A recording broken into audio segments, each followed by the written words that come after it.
Who is online? Hello? Is anybody home? Hey guys. I hope you guys haven't forgotten that today is our YouTube live. 3 p.m. prompt. And we're supposed to start now. So where are you guys? Come on, come on, come online. Come online. I'm gonna give you guys like 1 full minute to come online, and then we can start our conversation. By the way, my name is Glory Elijah, and this is Frankly Speaking with Glory. Today is our YouTube live stream. I usually have this YouTube live stream every Saturday by 3 p.m. African time, or should I say Nigerian time prompt. So if you're joining this YouTube live right now, once again, you're absolutely welcome. I've introduced myself. I've told you guys my name is Glory Elijah, and this is Frankly Speaking with Glory. Who's on the line? If you're on the line right now, say hi, say hello, say hello, say hi, so that I can see your name and give you a shout out right now. Oh, by the way, I think yesterday 5th of June. Yeah, 5th of June was one of yours birthday. That's Bonchi Cruzo. Happy birthday in Arias, Bonchi Cruzo. I'm sorry I did not wish you a happy birthday the other day, but I want to say a huge happy birthday to you, and I wish you long life, I wish you prosperity, I wish you more data so that you continue watching Glory's Big Brother Naija updates and every other topic that I upload on my channel. Okay, I can see the gang is here. The gang, all the gang, you guys are here. Blessing Nadi. Hello, hello. Mary Kennedy, what's up? I can see you waving. Hi. Dupe Omiwade. Dupe, you are the first daughter of this channel, so you have a special role and status on this channel. Yeah. What's up, Dupe? Germany of London, London. Hola, hola. Um, Winnie Adiku, hi. The Healing Factory, hi. Your hi is very long. Dupe Omiwade, thank you so much for loving my hair. One boy Ndungu, hey. Maggie Kamwana, hello, hello, hello. Okay, wow.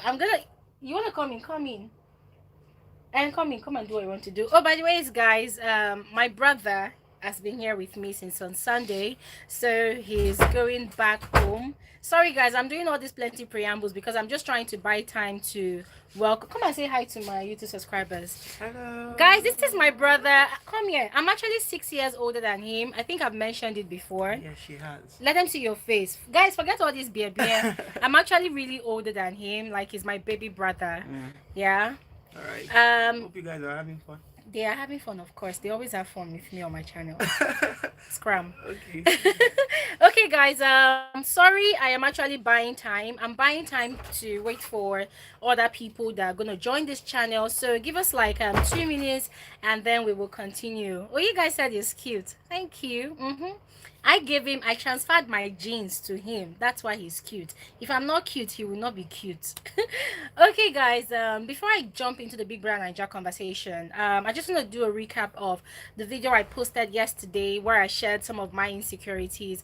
I actually have like one or two or more of my insecurities that I didn't mention in that video yesterday. And I didn't mention those insecurities because the video was getting too long, and I did not want people to start getting bored.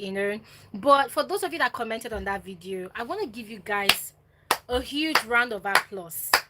Like, see, I always find it very, very amazing when people look at themselves and they recognize that they have flaws, and they are not ashamed to come out and talk about their flaws and accept their flaws. And those of you that commented on that video yesterday, that was what you did. You guys are simply amazing. Thank you guys so much for commenting on that video, sharing your flaws with me.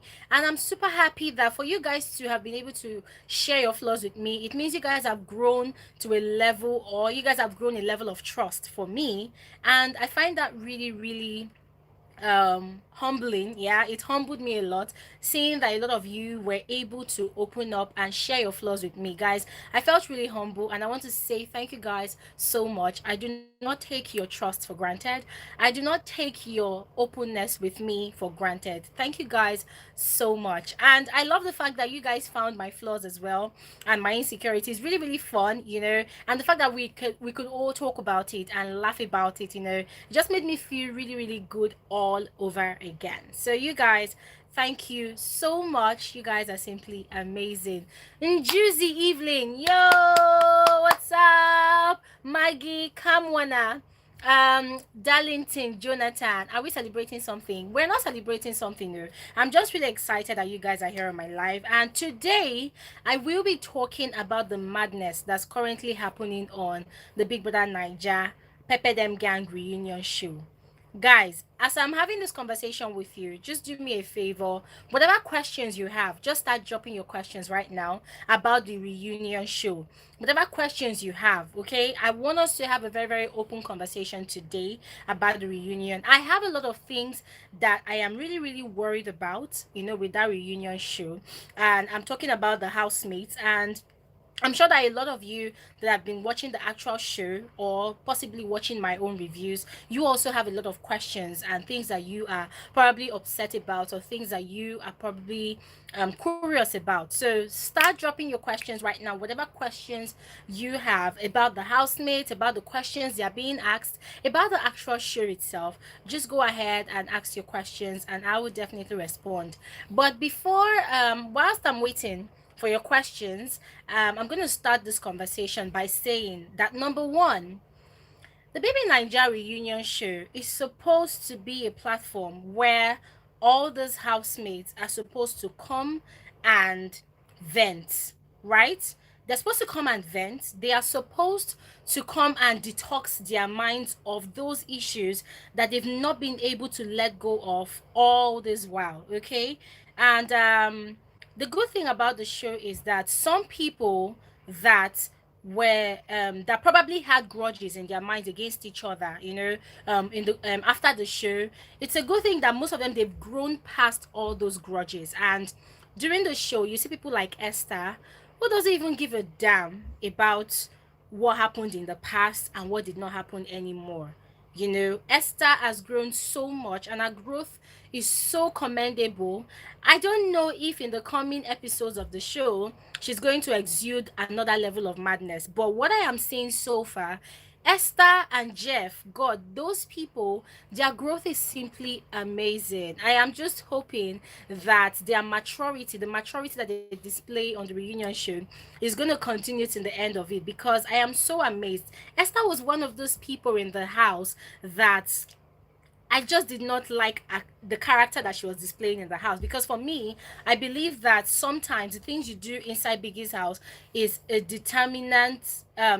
No, let me not say determinant. Is influenced by the environment, because first of all, you guys need to consider some major factors. You are in a house with over 20 people. These 20 people, you've never ever encountered them in your life. You do not know them from Adam. You do not know their mental health.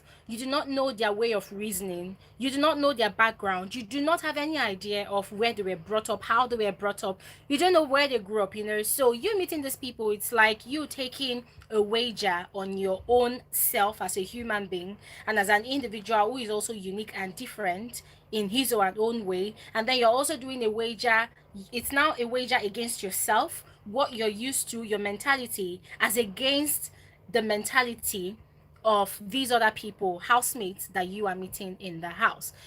So ah most of the things the housemates did inside the house, for me, at the time of the show, some of them was really annoying, some of them was really irritating, some of them was like, okay, I give up, this is how these people are, so let them just do themselves, let me just do what they want to do. But on the flip side, I had to really constantly tell myself that, okay, some of these people, some of these things they are doing on the show, they possibly might not be the same way in the real world, but hey, let them just continue doing what they want to do. But show has ended.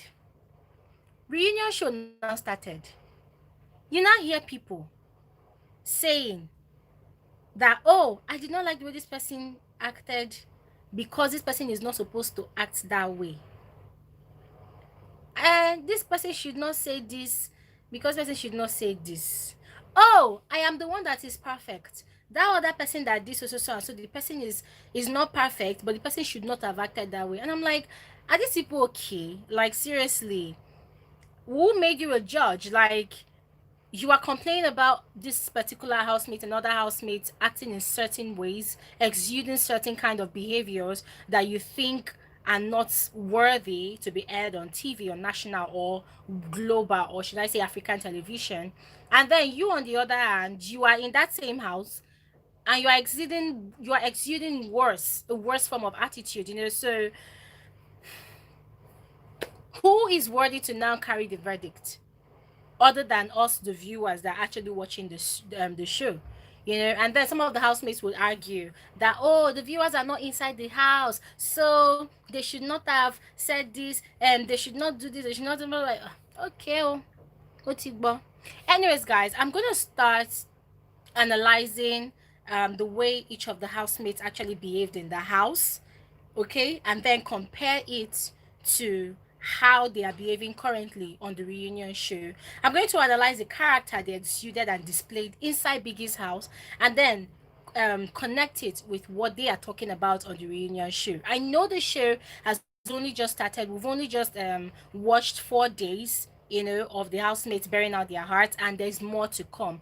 But as to what we've learned so far, I'm going to have to do that to prepare our minds for the next days, the following days that will come. But before I do that, I'm just going to go through your comments right now and respond to some of the questions that you guys have been asking.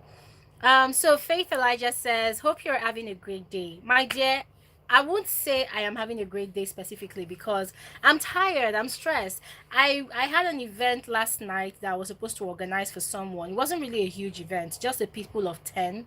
And I got back home earlier. I go back home about 9. I got home, I was seriously tired. I couldn't eat. And then I woke up early this morning with a banging headache. My head has been banging, and then I had to do my chores. I had to do my laundry myself. I had to clean my apartment with my brother. I had to cook. And I was going to cook another type of food again, but I just decided to just hold off. So my day has not been so great, but I am talking to you guys right now, and I'm super excited because everything I was doing since morning, I was rushing to beat 3 o'clock, and I'm glad I beat 3 o'clock. So thank you, Faith Elijah, for asking that question. It feels really amazing for me to unburden my heart like that to you guys. Gracias. Um, Juicy Evening says, my problem about the show is why the housemates can't understand that it was just a game and they should stop taking things personal. Exactly. And I am coming to that, because I don't understand why the housemates don't just want to accept in their freaking heads that, hey, Big Brother Naija show, it's a game, it's a competitive game. It's not just any other game, it's a competitive game. And if it was a game of, oh, somebody, you guys are going to be in the house and then you are fighting for 50,000 naira. Aha! I would say that some people that acted crazy, they are crazy for acting crazy for just 50,000 naira. But then who am I to say it's just 50,000 naira? 50,000 naira will go a long way to elevating people's lives and careers if you don't know. But then this is 30 million naira in cash, 30 million naira in consolation, no, in gift prizes. And then if you were lucky enough to have won a lot of wagers, to have won a lot of games, arena games from the sponsors, you have the chance to also win a lot of consolation prizes, whether you won the winning prize or not. I mean, the platform is so huge. People have no idea how big Big Brother Naija platform is. People have no idea. You are there. Over 50 countries. No, let me not say 50 countries because I'm not sure. Let me say over 10 African countries. People from over 10 African countries. They are watching you. Okay, now when they are watching you, in as much as they're going to be watching, how did this person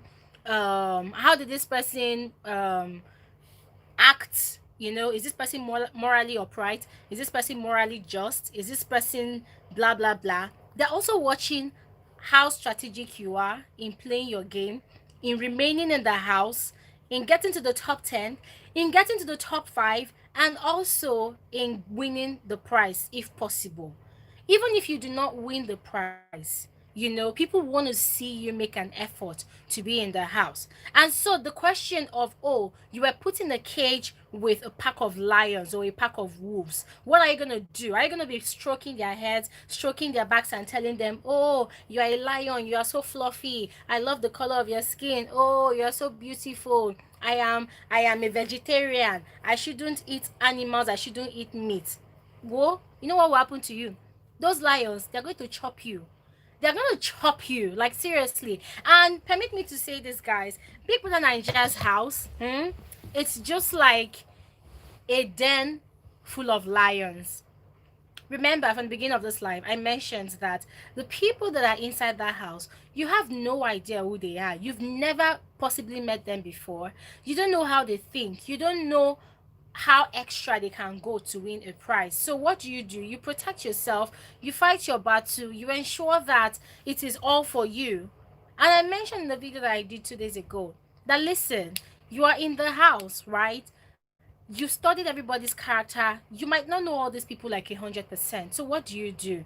It's all for you to, be on your guard. You should expect the worst, because a lot of times you might go into the house open-minded, and then you feel like, oh, nothing is going to happen, I trust this person. Trust me, you cannot trust anybody inside Biggie's house. You know why? Because even though you end up dating somebody, even though you end up being in a relationship with somebody, that person is also fighting for that money.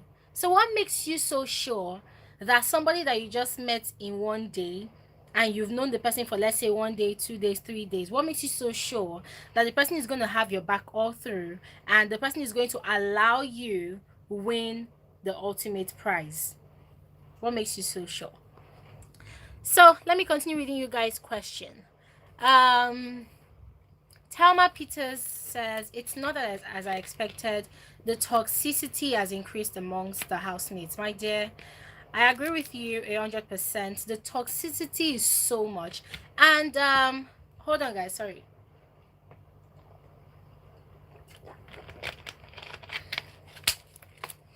The toxicity is so much because it makes you wonder if these housemates are actually on the same WhatsApp group. It makes you wonder if they've been on the same WhatsApp group all these 10 months, because it's been how many months now? The show finished in October. So let's say October, November, December, January, February, March, April, May, June. This is like 9 months after. And when these housemates are talking, some of them talking and answering questions, it's like these people, they've been on the same WhatsApp group. They've been having meetings. They've been conniving on how to come out to the show, on how to come and rip each other apart. And guys, there's something these housemates do not understand. If only they understand it, then they will possibly have plenty sense. Guys, you were inside Biggie's house for 3 whole months, right? I'm just giving you guys an analysis, and if it makes sense, give me a huge thumbs up on this video. You've been inside Biggie's house for 3 months, right?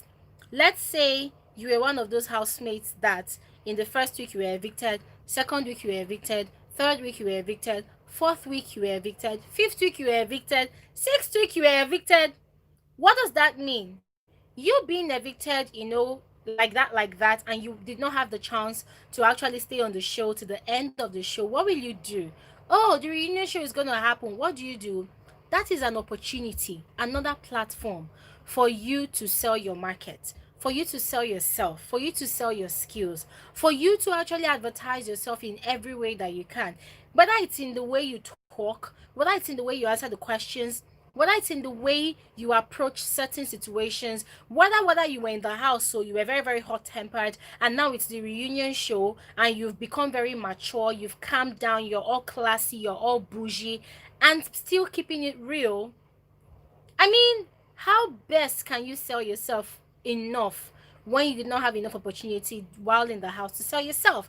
But some of these housemates do not realize it. They do not see the reunion show as an opportunity for them to sell themselves enough. Instead, they are using it as an opportunity to become more toxic, to sound more entitled, to sound, I'm sorry, stupid, to act like a bully, to provoke other housemates as if you are still on the show. I mean, inside the house. It doesn't really make sense, guys, because for me, every platform, every opportunity you have to be on a show organized by African Magic or Multi Choice, guys, just prepare your mind and know that there are millions of people from different parts of Africa that are actually watching you, even different parts of the world, because people literally watch the show from different platforms on YouTube, you know. So it's an opportunity for you to actually sell your strong points and also embrace your weakness, you know. But when you come on the show and you come and be acting like, before I continue to the main thing, let me answer you guys' questions. So Dupa Miwade said the program contradicts its purpose and intent, and I really do not like it. They take decisions to suit their bias. There are too many standards year in, year out, which makes it a subclass program. My dear, I totally agree with you, because this was the same thing that happened during the show, and I said it. I said it myself. You know, a lot of things happened, and the annoying part is, if you watch the previous seasons of BBnaija, you will see that, oh, when Biggie says, oh, don't do this, don't do that, it will result in possibly a strike or a warning or something like that. And then the one that just finished, the Pepper Dem Gang one, that one, the things that made people get strikes and also get evicted, you know, in the previous season, it's literally the same things that make people stay on the show in the Pepper Dem Gang one that just finished, you know. But it's no news that BBnaija, it's like it's a franchise. It's a game, and it's a game for the housemates. It's a game, and it's also a platform of entertainment for the owners, for the organizers. BBnaija, it's a money making venture for the owners of the show, for the organizers of the show. Let's not forget that one. That is, it is what it is, you know. BBnaija, in as much as it's giving a platform to people, you know, to come onto the show and showcase their talent, showcase their elements, be in their best elements or in their worst elements, show the best or worst versions of themselves. It is also a platform used to entertain people. And listen, guys, it's a business, you know. The show is there, it's also helping people, but it's also helping themselves, because they are aware that people, millions of people are going to watch the show. Millions of people are going to vote. And how do you vote? You're going to vote with your MTN, Glow, Airtel. Do you understand? All the network service providers around all these African countries, people are going to vote. So this is money going into the show, and money also coming out of the show. Yeah, because taking care of these housemates inside the house, it's not easy. So the organizers are going to have to spend money, you know, on electricity, on water, on food stuff, on making the housemates comfortable. But guess what, guys, they're going to be getting lots and lots of sponsors. So it's a win-win situation for the organizers and for the housemates that are going to be going into the house. Let's understand that one first, you know. So now tell me, you put up a show, it's a money making venture for you. What do? You want to see people continue watching the show, you want to see viewers continue voting for their favorite housemates, and then what happens? Oh, one or two housemates are actually those people that make viewers watch the show. So even if they do something crazy or something stupid, you're going to keep them in the house, because you are very much aware that if you remove those people, people might no longer be interested on the show. People might no longer vote as usual, you know. So what are they going to do? They are going to leave those housemates that actually contribute in bringing traffic to the show. Now, the kind of housemate that they will possibly leave to remain in the house, it's not necessarily the housemates that make a lot of noise. It's not necessarily the housemates that, you know, that cause a lot of trouble, you know. But remember, as viewers are watching the show, they possibly have people who are monitoring and studying the behavioral pattern of the viewers, and then they get to understand that, oh, amongst these viewers, there's a certain percentage that make up the fan base of a particular housemate or all the housemates. So what they're going to do is, oh, okay, this fan base, they are very strong, so they are going to definitely vote to keep in their favorite in the house. And that was why you saw how the show happened the way it happened. You know, my analysis might not be 100% correct, but I am very, very sure that to some extent my analysis is very much correct.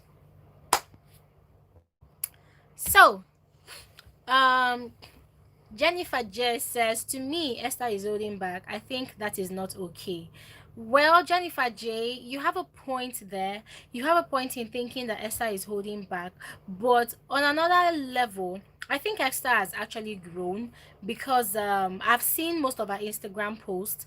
I've seen most of her social media appearances, and a lot of times I don't think since Esther left the house, I don't think she has ever thrown shade at anybody. In fact, you rarely see Esther engaging in all this mouth to mouth, thrashing somebody, trying to badmouth somebody. Esther, I've never seen or even heard that Esther engaged in any of those things. And that's why I say that Esther has really, really grown. For what's his name? Jeff. I do not think I've ever seen Jeff, throwing shade at anybody. That's why I mentioned both their names. So I think both of them have really, really grown. Um I feel so too, Jennifer. I think she's pretending to be mature, but deep down she has one or two. Well, I like Esther if it's real. Yes, guys, that's my opinion. I feel like Esther has gone past all those things that has happened. But remember, guys, I also mentioned that this is just the fourth day of the show that we've seen. We're still yet to see other episodes of the reunion, so that would determine if really those who are acting mature are actually pretending or actually for real. So let's wait and see. Mm,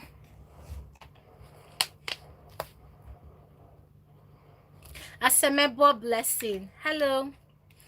So in Juicy Evelyn says Esther has gotten over the game already and is living her life. That's what I think. In Juicy Evelyn, I completely agree with you as well. Yes.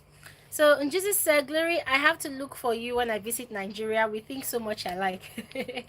My dear, when you're coming to Nigeria, just send me a DM on Instagram. Let me know that you are coming. I would love to see you as well. Trey Moffat said, I almost forgot you. I'm so sorry.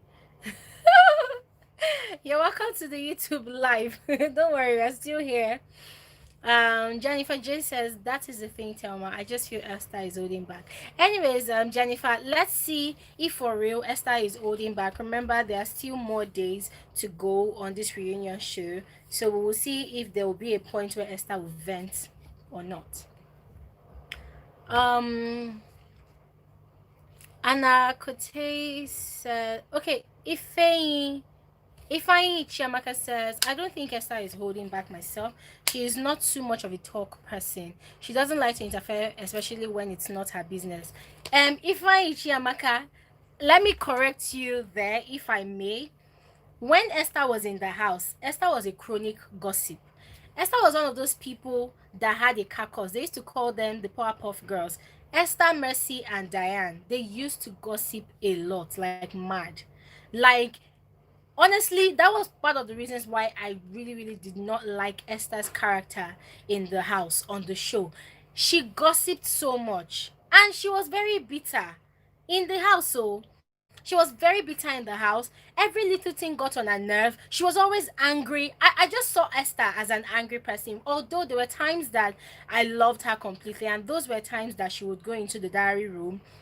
She never reported anybody. She never gossiped anybody in the diary room. Also, there were times during their task, she's this goal-driven person during the task. But aside all those time when it comes to them doing their task and every other thing, in the house, so Esther was a chronic gossip. That's why I said that she has really, really grown, because coming out of the house, I have not really seen her engage in all these online squabbles with anybody. She's minding her business. She's possibly doing anything that would make her grow and do better. So let's see if they're holding back or not. Anna said, I don't understand why Sheyi, Venita, and Jackie keep saying that Khafi gossips a lot in the house while they gossip too. See those three people, honestly, I'm not gonna mince words. Sheyi, Venita, and Jackie, those three people, they need to grow up. I feel like those three people, they have so much bitterness piled up in them. They really, really need to go and see a therapist. They need to go and see a shrink. I'll start from Sheyi. Sheyi thinks that he is the most sensible person in the room. And there's this saying that goes that when you are in a room and you think you are the smartest person, then you are actually the fool in the room. Yes. So Sheyi always believes that he's the smartest person in the room. But then when he talks, all you see is somebody that is so full of himself, someone that is extremely arrogant, someone that is very, very sarcastic and does not believe that any other person is sensible than he is. Sheyi believes that he is more sensible than any other person. You know, when he's talking, he wants everybody to pay attention. He wants everybody to go with his own perspective. And that was why he had a clash with Mike in the house. You know, there was one time that Biggie gave them the task. I think they belonged to the legend or enigma, but Crustopia group, yeah. So they belonged to Crustopia group, you know, and his group people, I think they were having issues or something, and then Sheyi got upset, went to his HOH room and slept off, and he did not join them in the preparation of the group task, and that made them lose, you know, and a couple of other things. Another thing that made me really, really dislike Sheyi in the house was him always bragging about his grandfather. Do you know who I am? Do you know who I am? Like, nigga, who the fuck are you? I'm sorry for using those languages, but guys, it was so irritating, you know. And then the part that really, really upset me was him calling Thelma a peasant. He called a lot of people a peasant in that house. And I'm like, so if these people are peasant, why are you here? Because to the best of my knowledge, if you are a king or you are royalty, you have no business being inside Biggie's house. You know, he's always trying to give the impression to people that, oh, do you know who I am? Do you know who I am? Outside this house, do you know who I am? If you are all made, if you are a billionaire son, brothers and sisters, you shouldn't go into Biggie's house now. You should leave the platform for people that actually need it. You think your family is all rich, all wealthy, all popular. You should not be in Biggie's house, you know. And a lot of people literally dislike Sheyi's attitude on that. And again, whenever he is drunk, although Sheyi claims that he is never drunk, he claims that he's never drunk or tipsy or anything, you know. But whenever he's drunk, then Sheyi is an uncontrollable tap. He's like a dripping tap, a leaking tap. He opens his mouth and damning things comes out of his mouth. And even when he has come to his senses and then people close to him tell him that, oh guy, yesterday you messed up, we'll see what you were saying. Omo, Sheyi would never go and apologize. In his mind, I said what I said. So what's up? You know?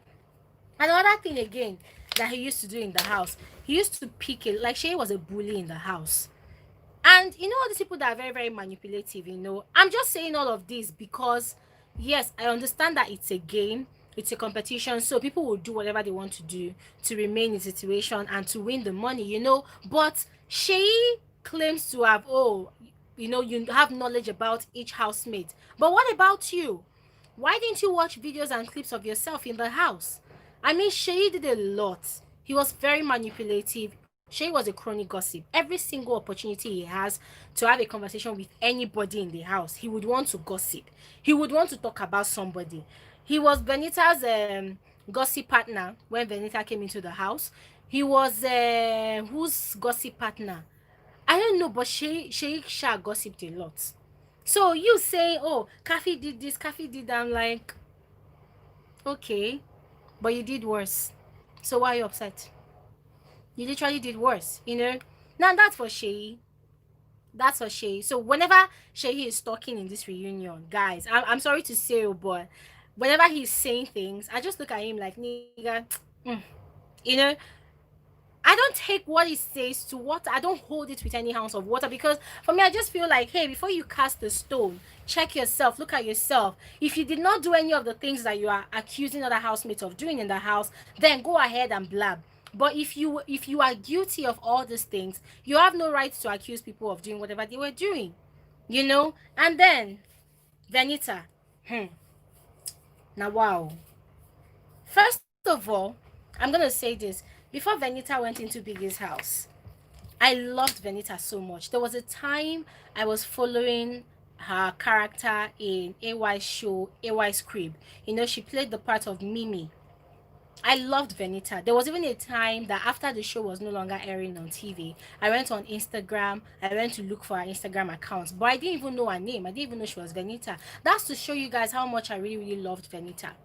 And then Venita goes into Biggie's house. And then she started showing another character. So in my head, I'm like, hey, it's okay. It's okay. She's actually just playing her game. She's playing her cards. She wants to win the money, so there's no harm. At some point, I felt like Venita was actually a fake housemate. And I remember that during that period, I asked you guys that question, that do you guys think that Venita is a real or fake housemate? Because she did too much. She overdid a lot of things. She overblew a lot of things. And she was one of those housemates that insulted Biggie the most. God punish you, Biggie. That was the day that Biggie, there was no hot water around about 1 a.m. or 2 a.m. at night. And then Biggie announced, housemate, house water is ready. Abi, hot water is ready. Venita blew up. God punish you, Biggie. Now they bring hot water for us. Rubbish, nonsense. You know, she was just really upset. And I'm like, wow. And guys, on a normal day, you insult Biggie. Remember when Ebuka asked Tacha a question, and Tacha said, Ebuka said, why? Tacha said, because why has a long two heads and a long tail. I think that earned her, that was part of the reasons why she earned the strike, you know. And then people were actually upset that, okay, if you guys are saying that this person is not supposed to say this thing, or, you know, and be rude to one of the authorities of Big Brother, Venita openly insulted and cursed Biggie. Why didn't she catch any strike? Why didn't she catch any warning? You know? So that said, Venita did a lot. She came into the house. She she definitely had watched the show, because all of those housemates that they brought in, they were claiming they didn't watch the show, blah, blah, blah. I do not believe. It's a lie. She possibly had watched the show, so she possibly had knowledge about the relationships going on in the house. She possibly had knowledge about who and who is together, who and who is not together, who and who is quarreling. So she already knew the camp that she was going to go and join. She came into the house. She first of all went and hugged, who did she go and hug? I can't remember who she hugged, but then she tried getting in between Gedoni and Khafi. And trust Khafi now. Khafi was already crazy about Gedoni, so she did not allow that to happen. She held her man, and even though sometimes Gedoni allowed himself to be swayed by Venita on some occasions, but he still had a way of coming back to Khafi.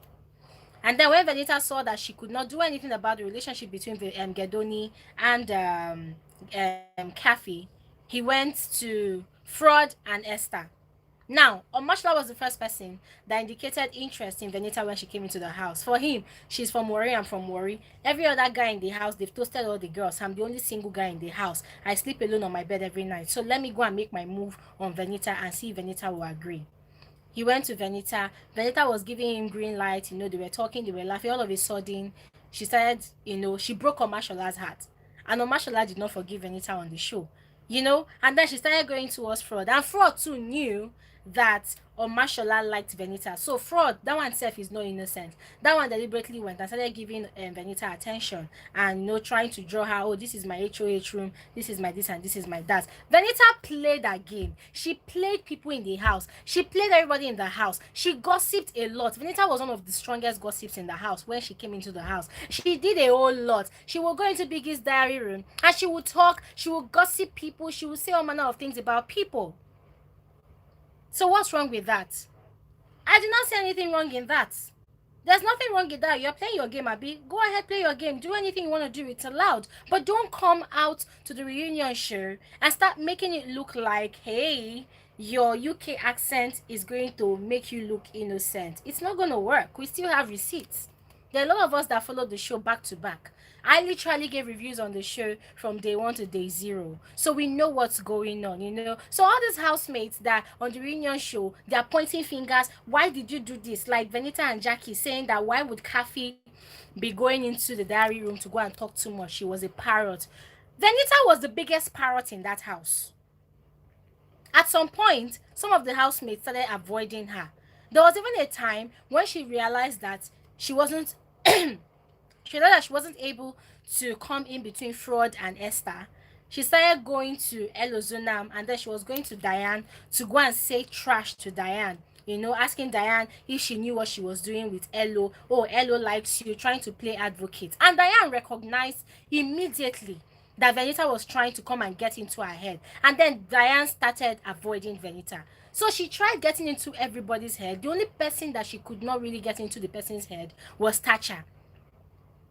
And that is another reason why I know that even on the reunion show, Venita does not like Tacha. Because she could not get into the girl's head. You know, so Venita coming on the reunion show to say, oh, Tacha had insecurities, Khafi was a parrot. Venita what I saw on the show, I saw somebody that was very confident too, but at some point, I also saw some of her insecurities playing out on the show, you know? And when you don't give her too much attention, she starts acting somehow, you know? So don't come on the reunion show to all the housemates and can't start acting as if you are innocent, you never did anything in the house. Come, no be camera they watch you inside the house. So now human beings, people literally watch the show and saw what happened. It's just a percentage of people that actually watch the show on YouTube and on Twitter. There were people that actually follow the show back to back. And then for Jackye, I need to drink water to talk about Jackye because that girl, I wahala plenty.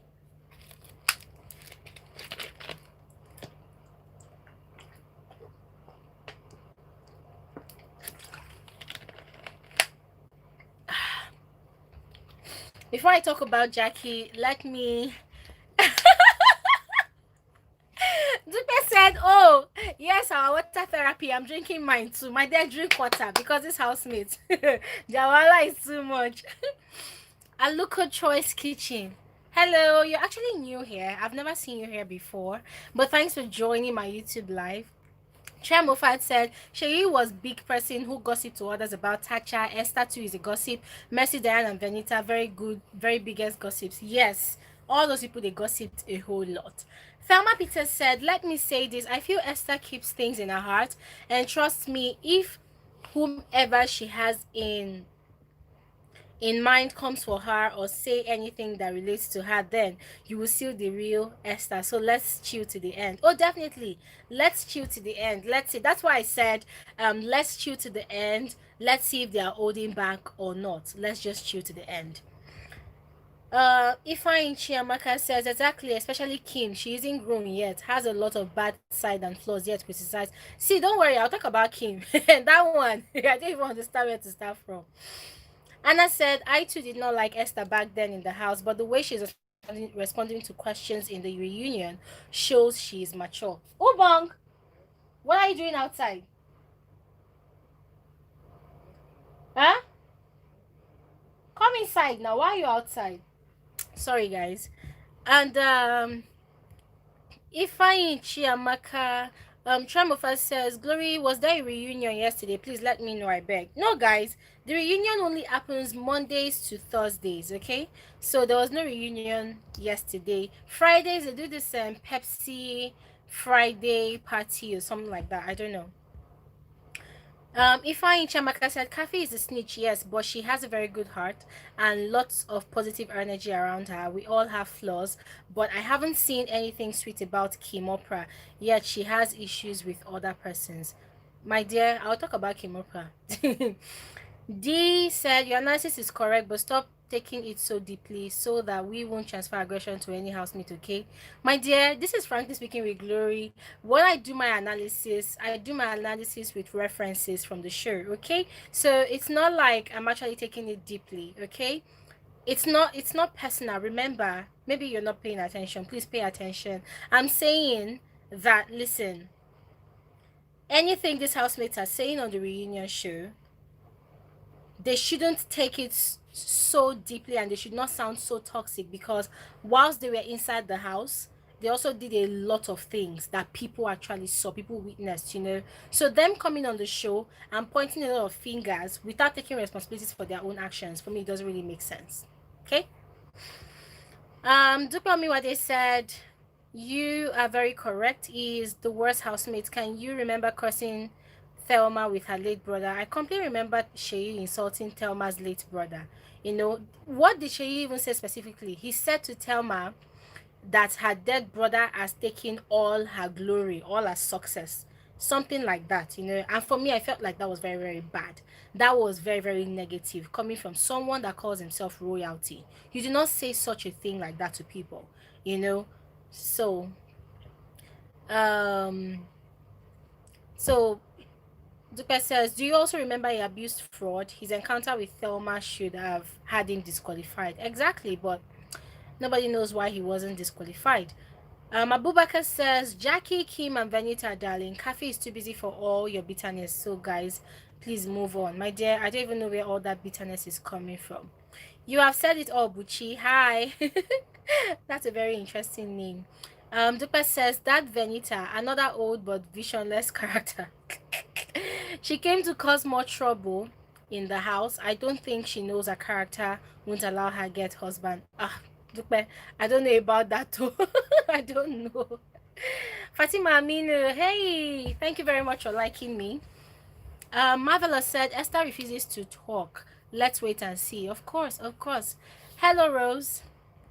Hi, Glory. Rita Olunta. Hello. Bernadine. Hello. Okay, guys. To talk about Jackye. Now, when Jackye got into Biggie's house, people said that, oh, people were complaining that, oh, Jackye was always talking about a relationship, about a boyfriend. Oh, my boyfriend is this, my boyfriend is that, I love my boyfriend, blah blah blah blah blah. And then we noticed that she started getting close to Mike, and both of them became very good friends, which is not a bad thing. It's allowed for people to have friends, have friends and all of that. And she became close to Mike. Anytime they wanted to play any game in the house, truth or dare or anything, she wouldn't want to participate in the game, because according to her, she respects her boyfriend. She doesn't want to do anything that's going to hurt her boyfriend outside the house and stuff like that, which I respect. A lot of people actually respected that as well. And then later on in the show, we realized that she started catching feelings for Mike. True, she started catching feelings for Mike. There were two occasions where she claimed that she and Mike, they were playing as brothers and sisters, and she started catching feelings for him. There was this particular video that, not video, but this particular night that we were playing, and to the point that Mike threw her inside the pool, and then she got upset. She was sitting on Mike's head, she was sitting on Mike's body, that kind of thing. And people are like, okay, is it not this girl that is always claiming to be in a very serious and committed relationship, and she cannot come here and mess up herself, blah blah blah? And Mike is a married man, freshly married, as a matter of fact. So why are you all over this guy? So I remember one of those Sundays eviction show, Ebuka asked her a question. No, I think Ebuka avoided that question. Instead, what Ebuka did was Ebuka gave Mike an advice that, do you think you're actually doing the right thing in the house? And Mike said yes, he knows what he's doing. So Ebuka gave him a coded, from a married man to a married man's advice. That was what happened. And then inside the house, yes, Jackye was very, very competitive. She was very, very domineering sometimes. She always wanted to be heard. She always wanted her own opinion, her own idea to be taken. A lot of times, it was very, very obvious she did all of that.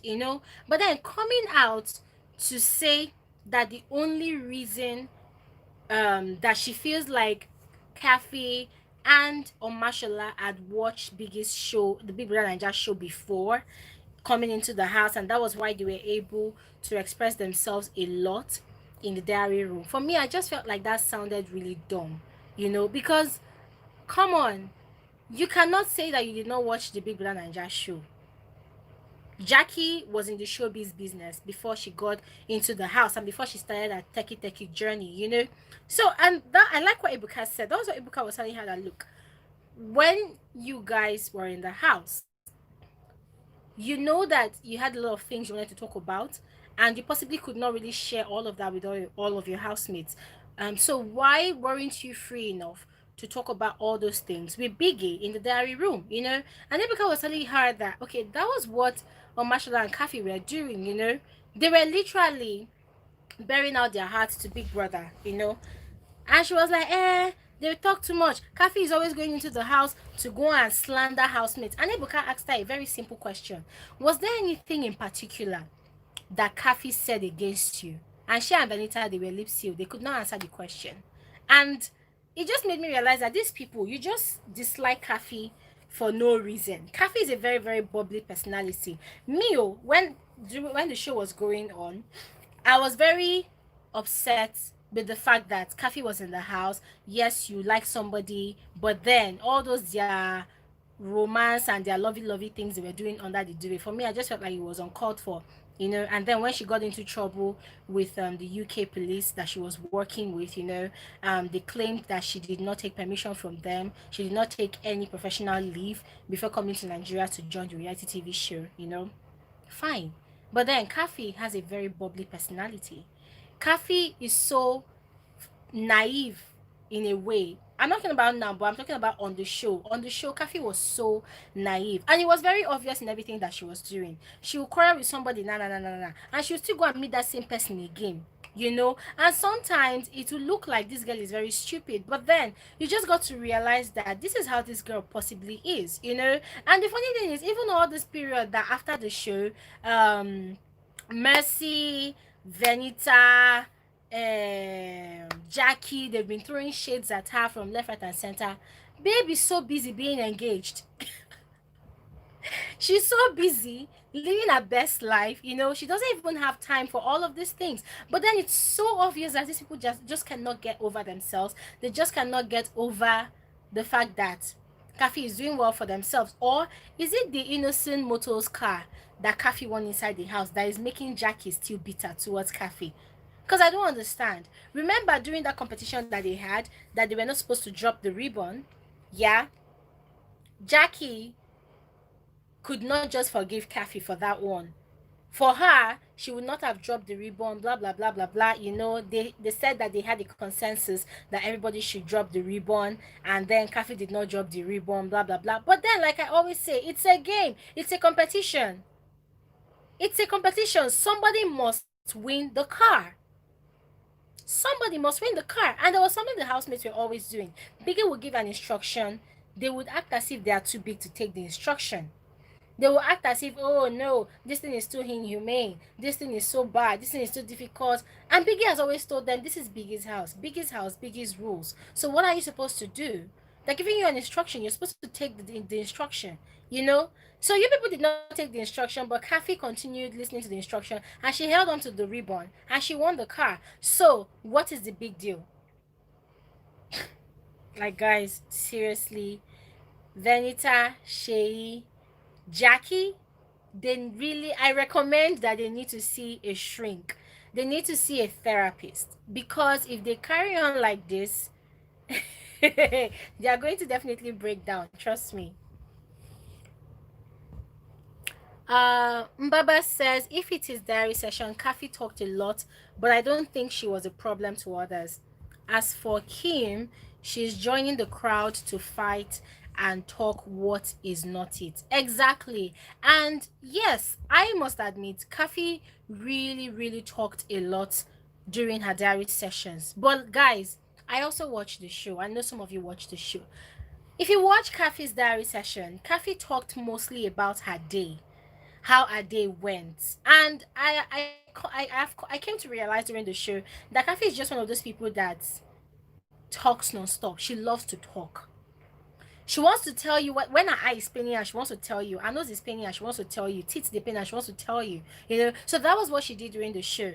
And to some extent, guys, I felt like Big Brother was enjoying Khafi's conversations. If you notice, there are some housemates that go into the diary room. When Biggie asks them a question, tells them to share about their week, about their day, they are very short. Like, they keep it short and simple. They just go straight to the point. I don't know whether it's because that is how they are. They don't like talking too much or expressing themselves too much. I don't know if that is how it is with them, you know. But most of them don't even want to share. But you see people like Omashola, um, um, Venita too was very expressive in the diary room. Khafi was very expressive. Diane didn't really talk much in the diary room. Diane is not really much of a talker. Who else talked a lot in the diary room? Frodd talked a lot. And at some point, there were times that he would be having conversations with Biggie, and you'd be like, wow, these people sound like two brothers, you know? Remember the first time they had the Darling hair show, Find Your Beautiful show, and Esther kissed Frodd on the stage. Frodd was so excited when he got into the diary room, it was like, Biggie, I got kissed today. And Biggie was like, tell me about it. I said Biggie did not see. Biggie saw it, but Biggie just wanted to know how Frodd felt. And that is one thing that I noticed about Biggie on the show. You know, you're in the diary room, Biggie is asking you questions, you're having conversations with Biggie. The moment you are willing to open up and share more of yourself with Biggie, Biggie will continue encouraging you to talk. And that was what happened between that happened with Omashola, Khafi, Frodd, you know. They were very, very open with Biggie, and Biggie allowed them to be expressive. So there's no harm in being expressive, you know. So I don't know why Venita and Jackye are angry. I don't know why they're upset. They don't have any reason to be upset, in my opinion. And then the queen of BBnaija Pepper Dem Gang, Oprah. Let me address what she said. So Oprah was saying that Biggie made her uncomfortable. Biggie did not allow her to talk. Biggie did not make her feel welcome in the diary room. She had only 2 diary sessions. If Biggie liked her, Biggie would have allowed her to stay in the house. And Biggie was biased. And I'm like, now watch out. This girl. So if Oprah says that Biggie is biased to her, that spent 2 weeks in the house, what would Oprah say about Isilomo and Avala? I mean, Isilomo, Avala, and Khafi, for no reason, they were like evicted. Not like they were evicted, but they were almost evicted from the house. They were the first 3 people or 4 people. I don't know. Isilomo, Avala, Khafi, and Gedoni, they were the first 4 housemates that faced eviction. And that was the task that Biggie gave to them, that if you're able to roll this marble into this bowl, you know, in this short period of time, you are going to remain in the house. So Gedoni and Khafi, they were successful, but Isiloma and Avala, they were not successful. And these people, this is just week 1, no. They've not even spent 2 weeks in the house. So if Oprah is claiming that Biggie was very, very biased against her, that if Biggie liked her, Biggie would have allowed her to stay in the house, then what would she say about Isiloma and Avala? I don't understand. Is there something that Oprah knows about Biggie that she's not telling us? Because I don't see any reason why she's saying that if Biggie liked her, Biggie should have allowed her to stay in the house. What about other people that have been evicted? Does it mean that Biggie does not like them? Or doesn't she realize that, oh, after the first week, people actually voted, and then of course the organizers also had their choice? But then what would she say about the first 2 people that were actually evicted from the house? For me, I just felt like her argument that night, it holds no water. She had nothing to say. Literally, she had nothing to say. And then saying that, oh, Biggie did not make you feel comfortable. So this is what I pictured in my head when she said that. Biggie is going to bring 1 big bottle of chilled Ever water and put it in the diary room. He's going to bring shawarma. He's going to bring fried snails. He's going to bring barbecue chicken and turkey. He's going to bring boli. He's going to bring probably calamari. He's going to bring plenty seafood. You know, rishi. He's going to decorate the diary room. Then say, Oprah, it is time for your diary session. And then she will enter inside the room. And then there will be 1 ninja inside the diary room. The ninja will be there to massage her back and massage her scalp, you know. So she will sit down. There will be somebody that's going to do manicure and pedicure for Oprah. So she will hold her hands like this. This is how she will hold her fingers. So, and then Biggie will ask her, Oprah, how was your day? And she will be like, Biggie, my day is going really, really great. Oh, Biggie, thank you for the pampering. Biggie, thank you for the massage. Biggie, thank you for the chilled water. No, seriously, guys, let's picture it. Was that what Oprah was actually expecting in the diary room? I mean, Biggie asked everybody almost the same kinds of questions. Biggie's questions always has one pattern.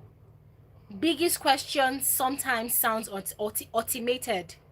Biggie's responses sometimes sounds automated, not automated. That's the wrong grammar.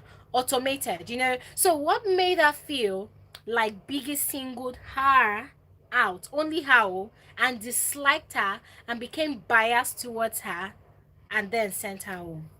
Can somebody just tell Oprah that she should think about something else to talk about when next she appears on the reunion show, other than looking for beef where none exists? You know, you're trying to beef Tacha. Did you have any issues with Tacha in the house? I don't think so. You're trying to beef even Biggie. No, beef Ebuka. No, beef Ebuka. Let's see the next thing that will come out of her mouth the next time she appears on the reunion show. Because seriously, guys, when she said that, I'm just like, child, this girl, I'm having a headache because of you. You know, seriously, it just did not really make sense at all to me.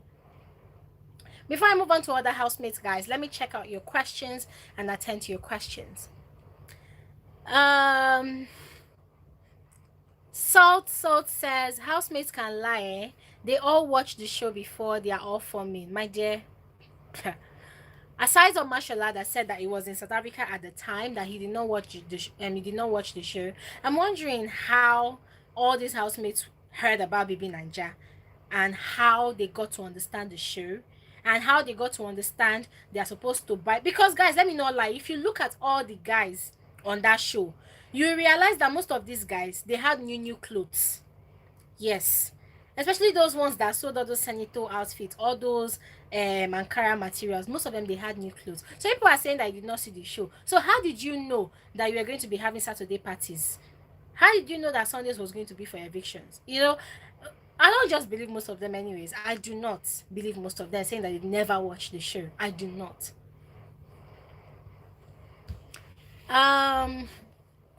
Duper says Khafi has traits of British or American. The ones who wants to talks a lot. Yeah, Khafi was, let me say, Khafi has been completely assimilated to the British culture. She's a British citizen. Yeah, she is a British citizen. So she's British, basically. She's British, she's Nigerian, you know. So Fatima says, I like Khafi. She's fun and sweet, and I think people dislike her because of her closeness with Tacha. Exactly. I think that's just the answer to all this wahala. They're all upset that Khafi chose Tacha to be friends with, you know. So it's no news. I'm not really surprised, but that's their headache.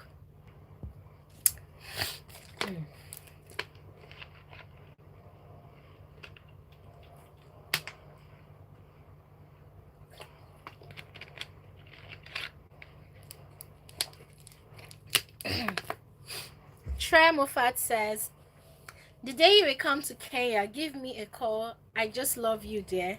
You're one who talks the truth. Don't worry. One day I'll come to Kenya. Salt says, she wants Biggie to massage her feet. Of course, that's what I'm saying. Like, Kim Oprah was literally expecting to go into the diary room. So probably as an ex-beauty queen, you know, they're going to give her massage, they're going to give her back rub, they're going to give her face rub, they're going to give her manicure and pedicure. I better go and sit down one place, Jerry. Dikpa said, Blessing says Kim Oprah was feeling entitled. Absolutely, she was feeling entitled. For me, I just felt like that girl did just she has so much pent-up anger. I think she's still upset that she was, I think, the third person that was evicted from the show, and she still has not forgiven Ebuka. She has not forgiven Biggie. She has not forgiven the organizers. So she's looking for somebody to vent her frustrations on. She's looking for somebody to transfer her aggressions on. You know, I feel like she just has so much misplaced anger, misplaced bitterness, misplaced aggression, you know, because for me it doesn't really make sense. Duper says that is why Kim Oprah has not been able to do anything tangible with the opportunity she had gotten into. That she is not amongst the smart housemates. Unfortunately, she thinks she's higher.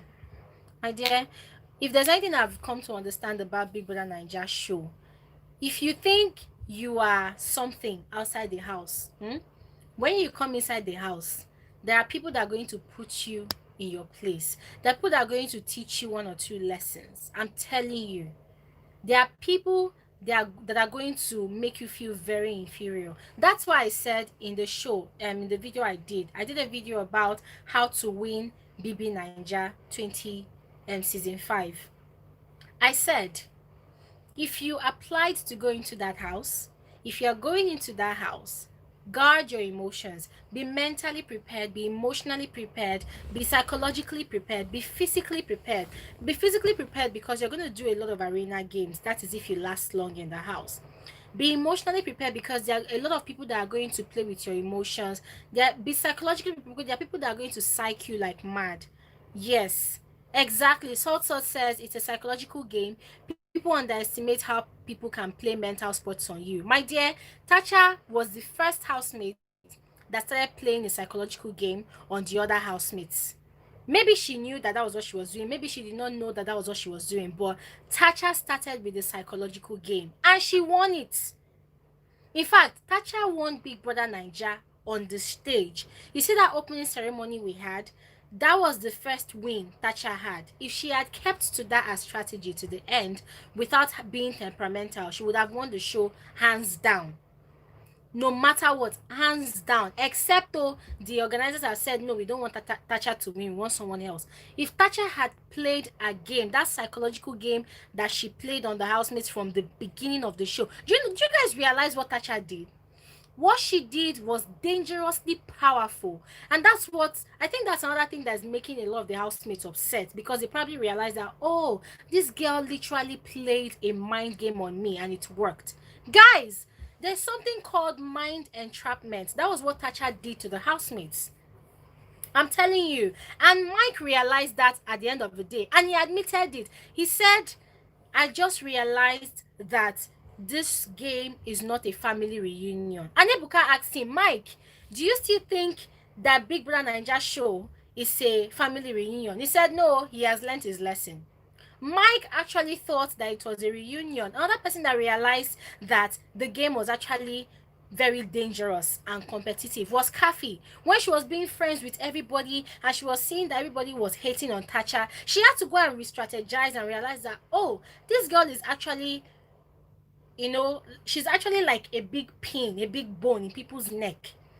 And then she started re-strategizing, she started becoming wiser. At the opening ceremony, when Ibuka asked Tacha that question, that have you seen the rest of your housemates? What do you think? That statement Tacha made, look at me, look at them. They follow me come the show. Something like that. I'm just paraphrasing. Guys, that thing, it's entrapped all the housemates. All of them. All of them, every single one of them. I think the only person that it did not really entrap was Khafi, because that one, she's like a free bird, she's just flying up and down. Woo! No, but every other person was entrapped. Sheyi saw Tacha as a big threat. No matter how much he tries to form, oh, I am this, I am that, he saw her as a big threat. And so Sheyi decided to use two strategies on Tacha, which did not work. The first one he tried was to be a friend.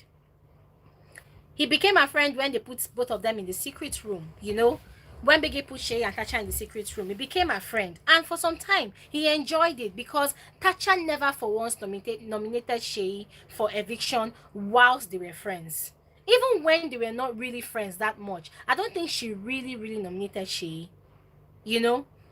Then Sheyi realized that, oh, being friends with this girl, it's putting me at risk, it's making me an enemy to other people. He decided to become an enemy by joining other people that did not like Tacha to gossip against Tacha. Do you guys understand? So Big Brother Naija show, it is a psychological game. Like, they're gonna play you, give you a run for your money if you're not mentally prepared. And that was one of the points I gave in that video that I did. So I feel like for people like Jackye, people like Oprah, they were not ready. Jackye thought she was ready by coming with what do they call it? Kiniko, a teki talk, a smart talk. She thought that Big Brother Naija show is all about talking smart, all about talking big, all about talking about the people that you've met. You've met this musician, you've met the vice president's wife, you've met this person. She did not know that, you have to be street smart, you have to be like an agbero, you have to be a gentleman or woman, you have to have sense, you have to do plenty things, and then it's too late because Mercy has won the show. So people coming out now to come and cry foul and making Tacha look like she's the beginning of your problem, I don't understand. Sisters and brothers, I don't understand. So,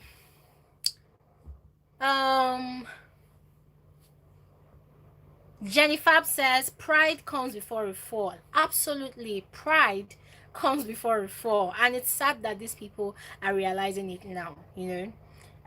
Snow White, thank you so much for loving me. Salt says it's a psychological game. People underestimate how people can play mental sports on you. Exactly. Miriam says, did you think this reunion can make the things calm down between Tacha and other housemates? No, my dear. I do not think that this reunion can make things become all right between Tacha and the housemates. I don't think so. In fact, I feel like this thing, this whole Big Brother Naija thingy, it's etched and engraved in the minds of most of these housemates, and they will not recover anytime soon. Because the way most of them are sounding, they're sounding like they're still angry. They're still sounding angry, they're still angry, they're still filled with a lot of regrets, so but the beauty about the whole thing is you go into the house, you make your mistakes. Nobody is perfect. You make all your mistakes. You live your real life. You live your truth and all of that. And then you come out of the house, you grow, you learn, you build yourself up. Of course, you have friends and families that must have watched the show. So when you come out of the show, they're going to tell you that, oh, we saw you do this thing. Please don't do it again. People never liked it. We don't like it. We feel like you're better than this. Work on yourself. Grow yourself. Become a better version of that person that went into the show. Of course, we are all saying that, oh, it's a show. People will do anything to win the show. But then when you come out, it is now your duty to try and convince people that, hey, that person that went into that house was actually another version of me that was going into that house to win that 60 million and to win the platform.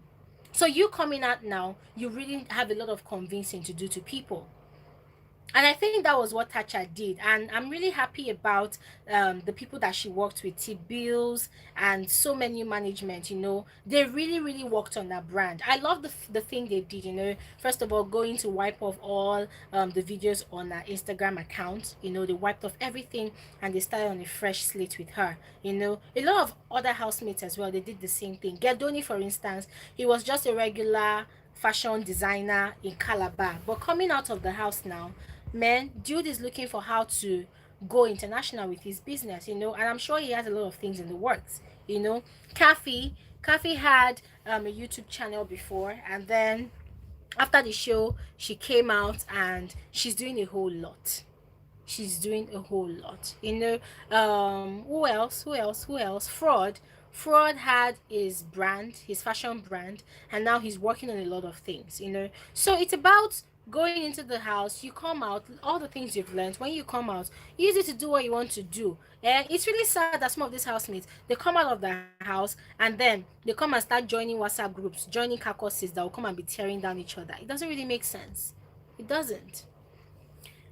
um Blessing is asking, or is saying, the housemates thought they were going into the house to make friends. My dear, of course, people are actually going to the house to make friends.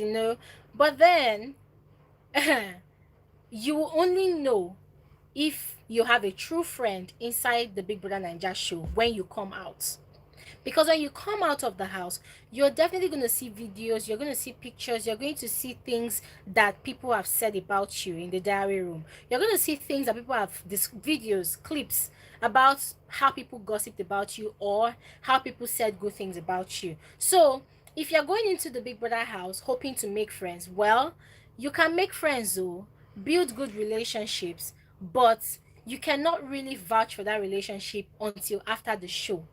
Because the first thing you need to remind yourself is people are actually coming in here to fight for the money. So even if you make a friend with someone now, the person will never hand over the money to you on a platter of gold. Look at Mercy and Ike. Inside the house, they were lovers, they were doing lovey-dovey, lovey-dovey, lovey-dovey. Ike packed all his coins, gave it to Mercy, and buy coins. And then blah, blah, blah, blah, blah. Mercy won the money. And now look at the Mercy and Ike show. Oh, by the way, I do reviews about the Mercy and Ike show, so every Sunday after the reviews, I upload a video about it, okay? So you guys should check that out. I have a playlist already on my channel about the Mercy and Ike show, so go ahead and watch it. But to continue what I was saying, look at Mercy and Ike. They were inside the house, although both of them, they never said anything bad about each other, but now that they're out of the house, I don't know if what they're saying on the show is actually real or if they're just saying it to remain relevant. I do not know, but now Ike is regretting why he gave Mercy all his coins to buy immunity. He is angry because he has said on several times on the show that he feels like Mercy should have given him 15 million. that he feels like Mercy should give him part of the money that she won. You know, he says so many things, and it just goes to show that guy is regretting his actions, all the actions he took inside the house, you know. So that's what I'm saying, that it's good to go into a competition looking to make new friends. Of course, you make new friends, but the only way you can actually test if those friendships, if those relationships are actually genuine, is when you come out of the house. Because look at now, Sheyi and Tacha.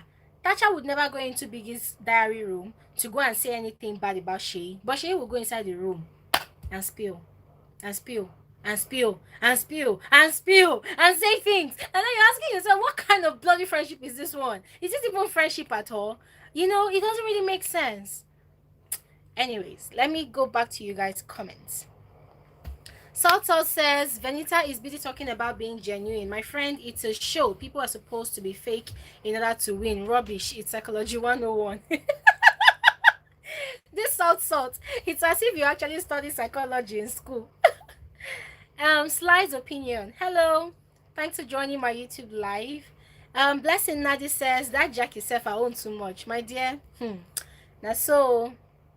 Sly's opinion says, when is BBnaija coming up? Honestly, I do not know if they're going to run the show this year or next year, you know, because of the lockdown and everything, the whole coronavirus pandemic. But the audition just closed on the 30th of May.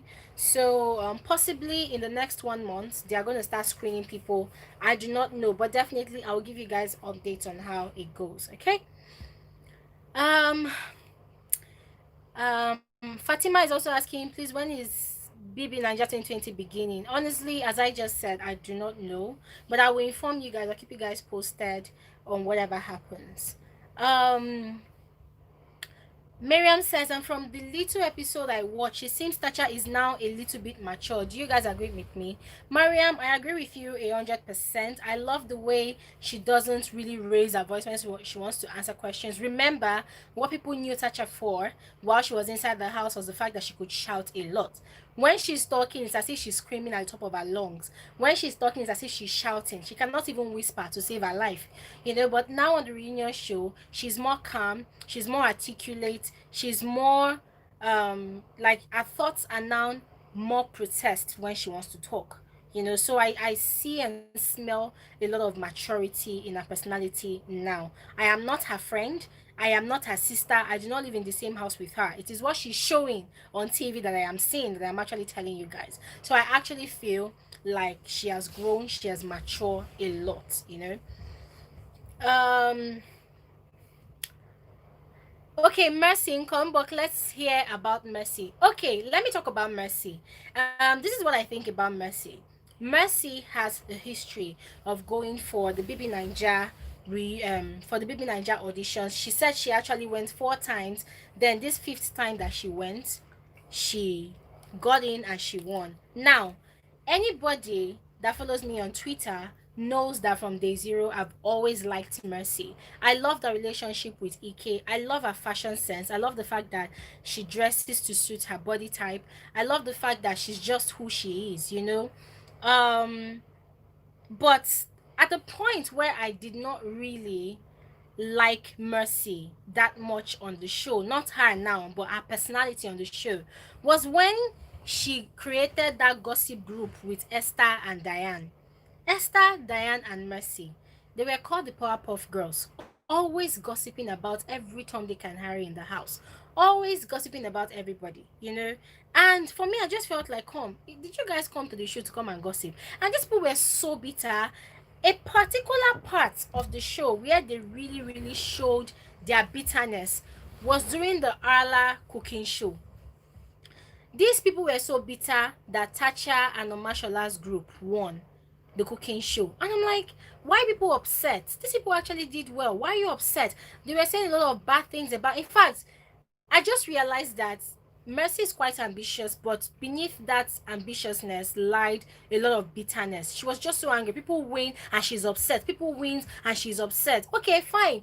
It's okay for you to feel disappointed in yourself, you know, when you are expecting that you will win something. But then when you are now bad-mouthing the people that won, what is your problem? It's allowed for everybody to grow. It's allowed for everybody to win. You know, if you are the only person on the show that is always winning, winning, winning, winning, winning, then there's a problem somewhere.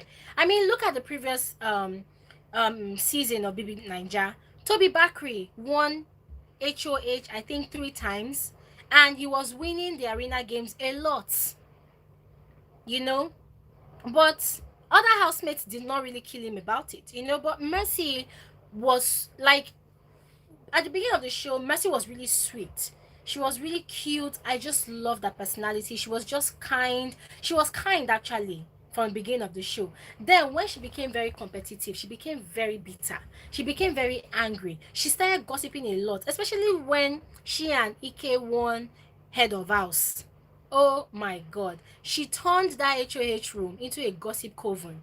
She will call her friend Venita. She will call this one. They will stay there. They will gossip and gossip. At some point, I think that was how when Esther was no longer in their group, you know, when Esther was no longer in their group, she was now gossiping with all those people. And at that point, I just lost interest in her personality in the house because I just felt like, hey girl, you've messed it all up.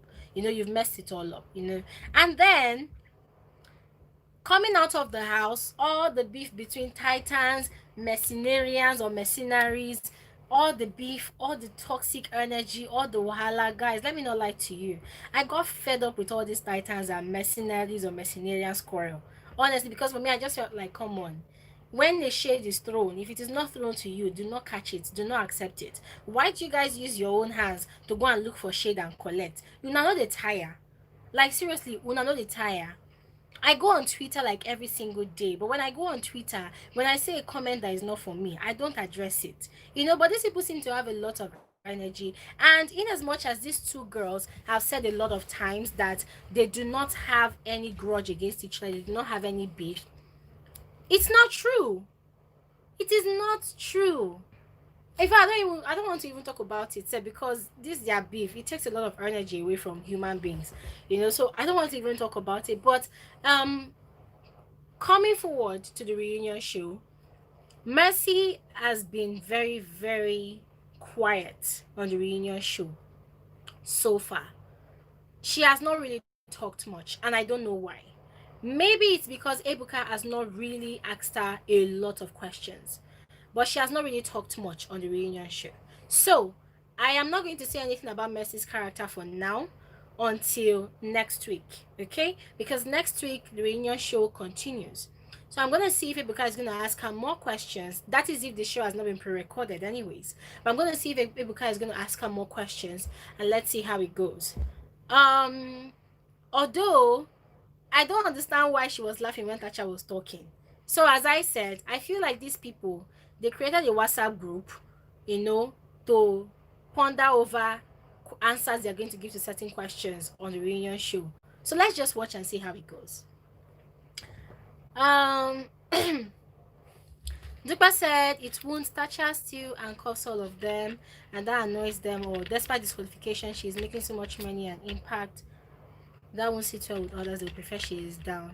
Well, true. Abubakar says with Kim's attitude, she will never have a lasting relationship with the level of pride she has and the way she feels about herself. Honestly, I don't even know anything about that girl. I don't want to even stress myself about it. Miriam says, secondly, I like Tacha's confidence, but I think she's a little bit over rude in the house. I hope she work on it because it caused her to be disqualified with hurts, which hurt my feelings, but happy she made it. Oh yes, as I said it already, that because she was very, very temperamental, like she was getting ticked off at every little thing, she was getting upset at every little thing. If she had not allowed her emotions to get the best of her in the house, I believe that Tacha would have won the show. But that's the past. Let's see if she's going to remain calm all through this reunion show, or if she's going to continue being the old Tacha. So Salsa says Mercy played the game so well on Ike. Ike was a strong contender to win until you started a relationship with Mercy. I absolutely think so as well. I think so, because there were so many things that Ike wanted to do. There were so many decisions that Ike was making on the show, and he could not really do a lot of things because of Mercy, you know. And it's going to really pain me if at the end of the day these people do not settle down, because all the social media buha that they've been doing, their fans have been doing. I'm wondering, like, okay, these people, are they going to get married for real, or are they going to just be turning each other's head here and there? I don't understand what's going on between those two people. We'll get to see. Should be they're giving us gist on their reality TV show. We'll get to see. Um, Mercy and Diane was good in the house. Yeah. Mercy and Diane, they were friends in the house. They are still friends outside the house. Um, Emmanuel says a much better Tacha now. Yes, obviously, can see that. Jenny says Tacha is extremely smart. She played mind games on the housemates and is still playing mind games on them. She knew the housemates were going to attack her on the reunion, hence she used their venue to sell her products. Of course now. Of course, what she released, that Tacha, is it Power Bank? Yeah. Tacha Power.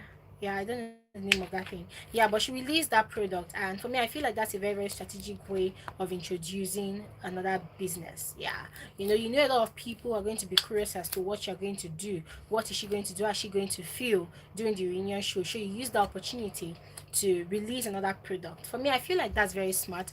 Tacha has always been a very smart person to me. I just hope that her temperament has been put to check.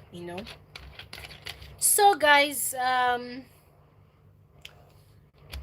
Emmanuel says, my baby Diane, please talk about Diane, her growth, and all of that. Guys, another housemate, I think Diane has also grown a lot. I think Diane has also grown a lot. The last time I checked, she has several businesses. I think she has a food business. She rented her own apartment. What was she doing again? I think she was doing kunu abizobo.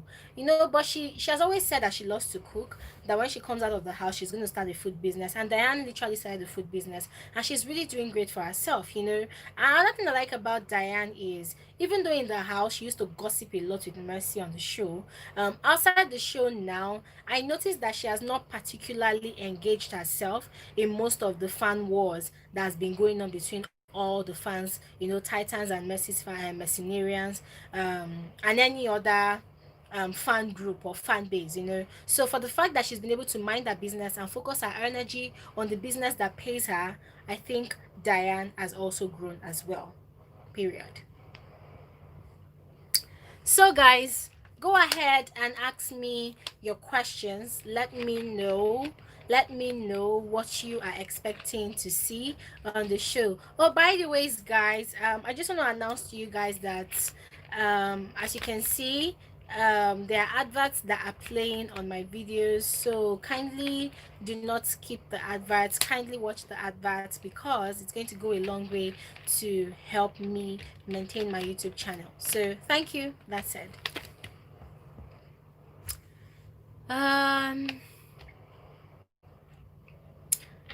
Rachel says, even when Khafi won the car, she was being bitter. Who was being bitter?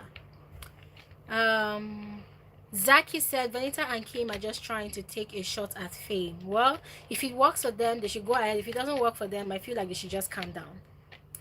So said, I like Tacha and Mercy. These fans act like it's a crime to love both of them.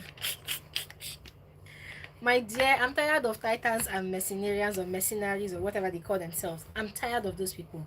Their wahala is too much. Like, these people literally quarrel at every slight thing. And I'm like, these people have a lot of energy to expend on little flimsy things. It doesn't really make sense. Can you guys just calm down, and live in peace? But no, they don't want to live in peace. So, I don't know. That is their headache. Zaki says, Mercy is the queen of highlights, but Tacha is the headline. Wow. I don't know what to say to that. Before this fan base comes to come and attack me, I don't know what to say to that. So guys, go ahead and ask your questions. Ask me any question right now about the reunion show. Ask me any question right now about the housemates, and I'll answer you right now to the best of my knowledge. I need to drink water again. Yeah, as usual, according to Dupe, this is my water therapy. So guys, go ahead and ask your questions, and I'll answer you right now.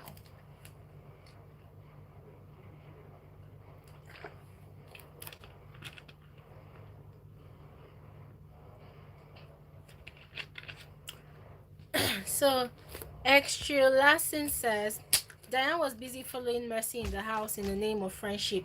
Did Mercy share the money with her? My dear, I don't know. I don't know.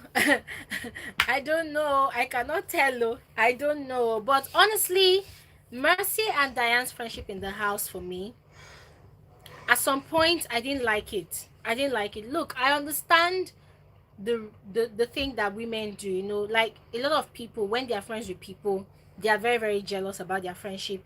They want their friends to always be for them and them alone. And Mercy has always said it a lot of times that she's a jealous lover, she's a jealous friend and all of that, which is understandable, you know. But I felt like in the house, Diane was very, very subdued in the house. The Diane I am seeing on the reunion show, the Diane that I am seeing in real life now, she looks more confident. She sounds more confident when she talks. Her captions on Instagram sounds and exudes a lot of confidence and someone that's very, very smart. But in the house, I felt like she was under Mercy's shadow. She was very subdued. She was very, very shadowed. Like, that's just the word. She was subdued and she was very shadowed. There were some things that Diane would have done for herself, but I felt like she was afraid of hurting Mercy, or she was afraid of shining too much. At some point, I felt like Diane was seriously shrinking for Mercy to shine. And I feel like that was the same thing that Esther noticed about her relationship with Mercy and Diane. And then she was smart enough to quickly come out of that relationship so that she could shine. So in the house, guys, I noticed that the moment Esther was no longer in that carcass with Mercy and Diane, she started shining in the house. She started shining in arena games. She started shining in the tasks that Biggie was giving them. So for me, I wasn't really a fan of Diane and Mercy's relationship in the house.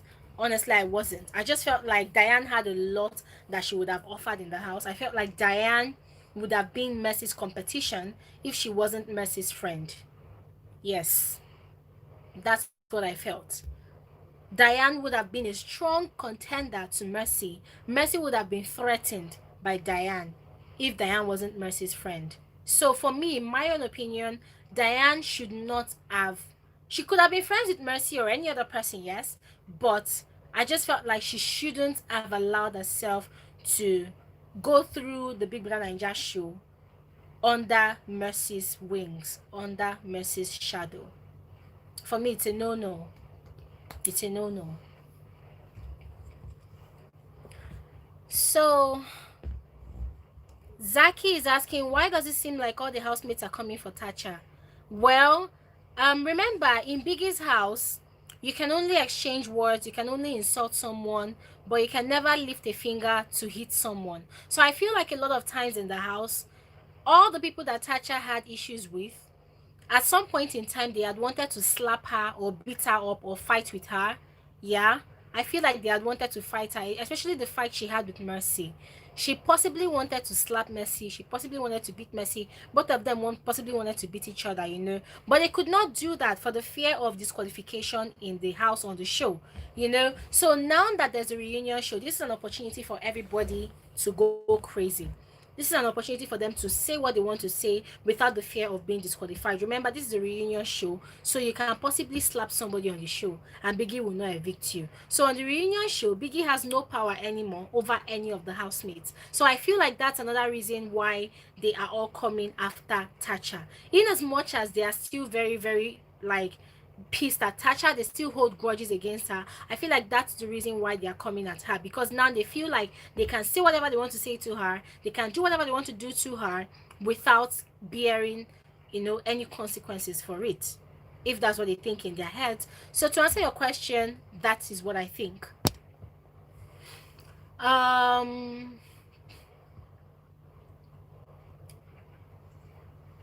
Hannah is saying, how do you see Omashala's personality now? He was my favorite. Man, guys, I've always had a thing for Omashala. I love Omashala's sense of humor. I love the fact that he is himself. Omashala is very loud. Sometimes he can be very noisy, but I love him just like that because Omashala has never for once tried to be who he's not. Omashala has never for once pretended to be who he is not in the house, you know. And there's this thing that people say that if you stick to one particular behavioral pattern for 21 days, it becomes a part of you. So Omashala was in that house for over 21 days and he still remained the same Omashala. So for me, I see a lot of realness in that. And I love Omashala the way he is. As to now, I don't know what he is doing. I don't know what he is on about. I don't know if he has projects that he's working on. I do not know, but whatever he's doing, I'm very sure it's going to be very successful because Omashola is a crowd controller. He's a crowd puller. So he has this Euphoria event that he was like the event organizer, a promoter in South Africa before he came to the show. So he was saying that he's going to be doing a lot of that after the show. So I think he was going to do something like that before the lockdown, the coronavirus pandemic. So let's see if he is going to do more of that when the world comes back to normal. Salt Sauce says Diane was doing too much eye service for Mercy in the name of friendship. Exactly. That was the same thing I said. I feel like she was just kissing Mercy's ass in the house. I feel like she was just being under Mercy's shadow. And I said it and I will say it again. If Diane wasn't Mercy's best friend in the house, she would have been a threat to Mercy because Diane definitely had a lot to offer on the show. But she did not allow herself to express it all in the name of friendship with Mercy. That's what I think. Asmao said, after Big Brother, keeping the fame is not easy. So all this drama is what they actually want. All the housemates have beautiful personalities. I don't have a favorite though. But definitely, all the housemates, they have a beautiful personality. They have, listen guys, all those housemates, if you listen to what I'm saying correctly, I'm also telling you guys that, oh, this is what I don't like that this housemate did on the show. And I will say it over and over again. Outside the show, I do not know these housemates one-on-one. I do not know anything about their personalities. Whatever I'm saying right now is based on the personalities that they exuded in the house. Outside the house, I do not know them. But a few of them have proven over time that they've grown, that they've learned from their mistakes, that they've grown. And there's a possibility of, extending a hand of friendship to their enemies in quotes whilst they were on the show. Okay? So Asmao, I feel like all the housemates, they are unique in their own way. They have different personalities. They have different things which they did that worked for them. But the fact that they would dare to come on the reunion show and point 1,000,001 fingers on their fellow housemates and make it look as if they were actually innocent and they did not do anything, for me, that's a no-no. If they're doing it for the drama, well, fine. But if they're doing it because they feel like they're right in doing that, for me, that's a no-no. Uh, Queen Latifah says that is what Sheyi said about Diane on 2 days ago on his reunion show. Yes, I think what I'm saying right now, Sheyi said exactly the same thing about Diane. Sheyi said that if Diane was not friends with Mercy, Diane would have been a threat to Mercy. And I completely agree with Sheyi on that one. Aside some of the nonsense that Sheyi is spewing from his mouth. But if it's that one, I completely agree with Sheyi. Khafi, the girl was just a show, living rent-free in the head of Jackye. Guys, you are so correct on that one. You are so correct. And it's actually true. I mean, you see Venita and Jackye and Sheyi. Khafi has been living rent-free in their heads for 9 months. Amazing. Wow. Honestly, guys, I didn't even, I was so amazed when people were just spewing all of those things they were saying about Khafi, and I'm like, wow. So all those things has been in your mind since 9 months ago. Dupe says she was afraid of getting nominated because she knows she will be evicted. Her strength is to lie low and not be seen because she knows she won't survive eviction once nominated. Yeah, it's true, and that was why she was playing her game. Remember, different people have different ways of playing their game, but who knows? See, the truth is, a lot of people watching the show, they were waiting for the day that Diane was going to be evicted.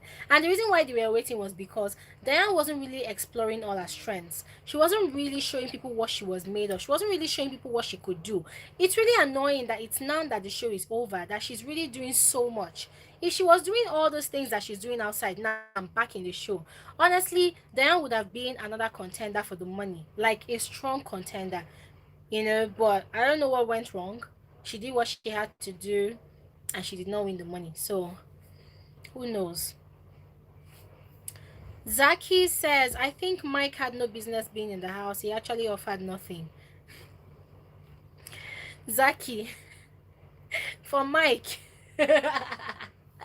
For Mike, well, Mike has always said it that he got into Biggie's house because he wanted the platform. You know, he wanted the platform. Mike already had his money. Mike is already sort of like a celebrity from the UK where he's coming from, you know.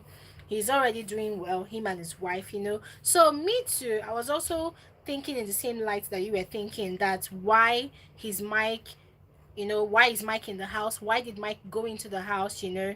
And for me, I just felt like it's just a waste of space. Why is Mike in the house, you know? But then when he got into the house, you know, I realized that it was a challenge, because remember the last season we had Teen Tall Tony, the married guy that has 2 kids, and then he came into the house and lied to Busola that he was not married. You know, a lot of Nigerians were disgusted. You know, a lot of people were actually angry because he had a romantic relationship with Busola in the house. So people did not just like Tinto Tony. So I felt like the organizers of the Pepper Them Gang show, Big Brother, that season, you know, they allowed another married man into the house because they wanted to see if this married man was going to do the same thing, make the same mistake that Thing Tall Tony made. And guys, remember, before Mike got into the house, he had just gotten married 1 month. So it was the second month that he entered Biggie's house. So it was going to be very, very interesting for the organizer of the show because they wanted to test his will and the strength of his vows to his wife. So for me, oh, that is my own conclusion. As at that time, I felt like they allowed Mike into the house, even though he was wealthy, even though he was made, you know. I felt like they wanted him to join the show to test if a married man that had just taken his vows just 1 month will be able to stand the test of all the sexy ladies in the house, you know, during the show. So that's what I think. I didn't want to see. Why are you coming late, this man? Where have you been? We started like over an hour ago, and you're just coming. You're so late. You're asking me, hope I'm not late today. Tosin, you are late. Tosin is asking what type of hair is this. Tosin, this is my natural hair. This is my natural hair. I'm transitioning, and as you can see, it's my natural hair. I actually like it, you know, because fresh hair is touching my brain. I beg, I don't want all those wig wahala. Queen Latifah just asked, Glory, what do you think about Mike? Yeah, I just talked about what I think about Mike. Um, Rachid said Diane is acting movies now and she produces her own movies too. Exactly what I'm saying. That's what I said. That the things that Diane is doing outside the house now, if she had done more of those inside the house, trust me, she would have been one of those strong contenders for the money. And the fact that she is producing her own movies now, I feel like she has actually learned a lot on the show, and she's actually put into practice most of the things that she has learned. So I'm really happy for her. I'm really happy for her.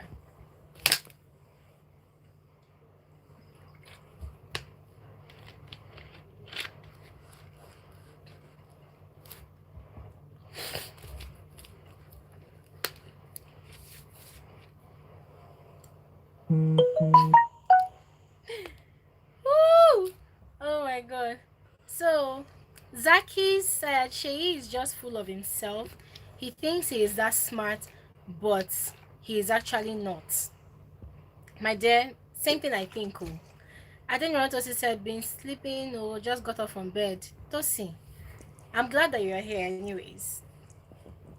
Okay guys, I'm gonna be ending this YouTube live in the next, this is 1 hour 42 minutes, so I'm gonna be ending this YouTube live in the next should I say 15 minutes?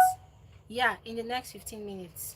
So don't forget to drop your questions and I'll answer you. What's your take on Tacha? I already talked about Tacha, guys. I already talked about Tacha. If you guys can ask me about another housemate, I've talked about Tacha. So guys, I just want to use this opportunity to announce to you guys that I usually upload the videos of the reunion to my website. That's www.franklyspeakingwithglory.com. For every reunion video that I upload, I do the review on my channel and I upload the main video on my website. So once I upload the video to my channel, you can watch my review, and then let's say in the next few minutes or 1 hour or thereabouts, I'm going to be uploading the link to watch the video on my website. So guys, please, I just want you guys to understand that it's not easy, doing a lot of work. It's not easy trying to organize my YouTube channel and my website. I am not complaining. I'm grateful. I'm happy. But guys, you guys can also show some support by clicking on most of the ads on my YouTube channel and my website. It's going to actually help me maintain my channel, because it's actually not easy. So if you want to support my channel, doing those things basically will go a long way in helping me maintain my channel. So that said, I hope you guys are going to help and support the ministry by watching the ads on my videos, and also um, clicking the ads on my website. It will really go a long way.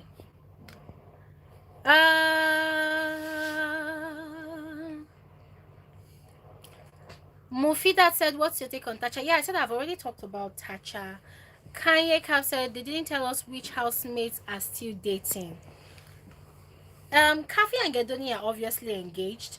They were supposed to get married last month, but because of the lockdown, the coronavirus pandemic, they couldn't do their official wedding, but they are engaged.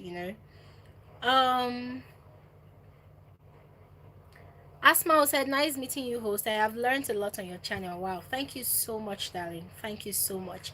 I'm glad you've learned a lot on my channel, and I am also glad that from your contributions here, I've learned one or two things as well. Thank you very much. um Esther and Frodd, guys, honestly, I cannot tell if Esther and Frodd are even dating at all, because those two people, they are so secretive in their dealings, and for me, I like it that way, because me too, I'm a very private person. So I don't know if Esther and Frodd are dating at all, because one of them, they don't even post anything about each other on their Instagram account. So I can't say if both of them are dating. I don't know, honestly. mm, what's Sorry guys, my internet went off for a bit, but I am back now. So Zaki is asking, what's your take on Cindy, Ella, Avala, Nelson, and Jeff? For Cindy, that girl, honestly, when she was in the house, I really loved her confidence when she was doing all those presentations. And I also loved the fact that at some point in the house, she was very neutral. But then another thing I didn't like about her in the house was that she was very manipulative. But then somehow I had to understand that, okay, this is a game, so anybody would do anything to win the game. But now after the show, I feel like Cindy is trying to fight a war that does not belong to her. She's trying to choose a camp between Mercy and Tacha. She's trying to choose a camp between Mercy, Tacha, and Khafi. So I feel like she's trying to take on a war that does not belong to her. And for me, I feel like that's very unsmart. I feel like that is very unsmart. If you've always been neutral on an issue, then remain neutral. Why are you trying to take sides? So for Cindy, her personality during the reunion show is quite questionable. I don't understand what is her motive yet. She's probably doing it to remain relevant or to trend, and she will definitely trend before the reunion is over. But for me, her personality on the reunion show is quite questionable. About Ella said it by herself that when she was in the house, she tried to be dramatic, but it did not really work for her, because she had already created enemies with some of the housemates, and some of the housemates felt like she was being fake. That she was trying to fake her accent, she was trying to fake all her emotions and everything. I don't know, but for me, I just felt like Ella had a lot to offer on that show. She just wasn't given enough time. So that's what I think about Ella. I feel like if Ella had been given enough time, she would have actually done a lot on the show, but she wasn't really given enough time. So hopefully there will be other opportunities for her, or hopefully she is going to continue making the most of the opportunity that she has already had.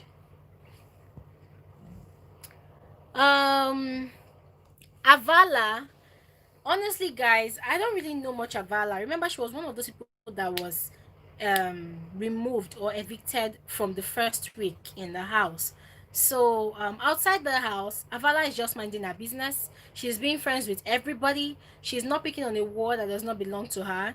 She's doing her music. She has a baby and she's taking care of herself. And I love that about her. I love the fact that she's not taking on any war that's not for her. Isilomo at some point, during the last Saturday party, Isilomo was seriously telling Mercy, "Oh, I am your fan, I'm your girl, I'm your this, I'm your that." She was seriously trying to chook her head inside Mercy's circle, you know. And then even when Mercy came out of the house, Islomo was seriously trying to be friends with Mercy. I don't know if she's still doing that, but as at that point in time, I'm just like, girl, come on, why are you throwing yourself at Mercy? Why? You know, I understand, you know, she has been evicted, so she followed the show. She knew that, oh, Mercy and Tacha had a huge fan base, you know. And then when Mercy and Tacha had that their quarrel, she released a statement on Twitter or Instagram saying that she was the one, she would have beaten up Tacha, blah, blah, blah, blah, blah, stuff like that, you know. So for me, I just felt like, why are you picking on a fight that is not your own?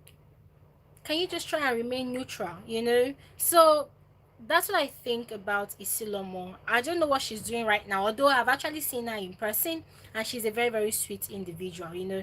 But as at that time, I don't know what got into her. But now, the Isilomo that I met, I think late last year, she's a very, very sweet human being. She's very, very cool and she's very nice, you know. So that's why I told you guys that when it's a game, when it's a competition, people will definitely play mental games, play psychological games, do whatever they have to do to win the money, you know. So Diane and Elo, honestly guys, I don't know if those people are dating. I don't know if they are still dating. I don't even know if they were dating before. I don't know what they are doing. I don't know if they are confused. I don't know if they know what they want. I don't know what they are doing. Honestly, I don't know. They are not saying anything that about their relationship. They are not saying anything if they are dating. And if they're not saying anything, I feel like that's a very, very good thing that they are doing, because trust me, the last thing you want to do in your life is to bring your relationship to social media, especially when you're a public figure. Social media is going to make or mar your relationship, and at the end of the day, social media is going to mar your relationship. So if Esther and Frodd are dating and they are not bringing it to social media, great job. If Diane and Elo are dating and they're not bringing it to social media, great job. I like the fact that they are doing that. Amina is asking what happens to my beautiful hair. My dear, this my hair is my natural hair. All those long, long ones I used to carry, they are wigs. They are not my hair. So I love my hair the way it is right now because fresh air is entering my hair. I didn't cut it. I just trimmed my hair to transition into a natural hair. So I plaited it. I weaved it. So the hair is still long, okay? So don't be scared. Um... Adenirantossi says, okay, Salt is saying Cindy was the one who instigated that fight between Mercy and Tacha. Exactly. And at the point when she did it, I was really, really disgusted. But then remember, guys, I said it's a game, it's a competition. People will do whatever it takes for any other housemate to be evicted so that they will be the last housemate standing and win the money. So Cindy did what she had to do. Sly's opinion, have you got the link to watch the show live? Yes, I do. That's what I said. That check my website www.franklyspeakingwithglory.com. You will find the videos of day 1 to day 4 there, and as the show progresses, I'm going to be uploading the video to my website so you guys can watch it.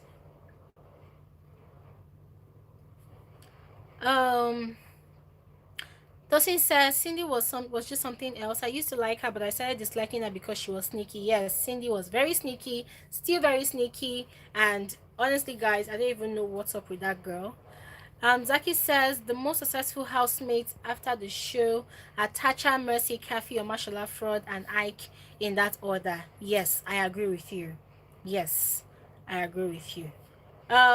Rachel says, what's your take on Isilomo? I just talked about Isilomo.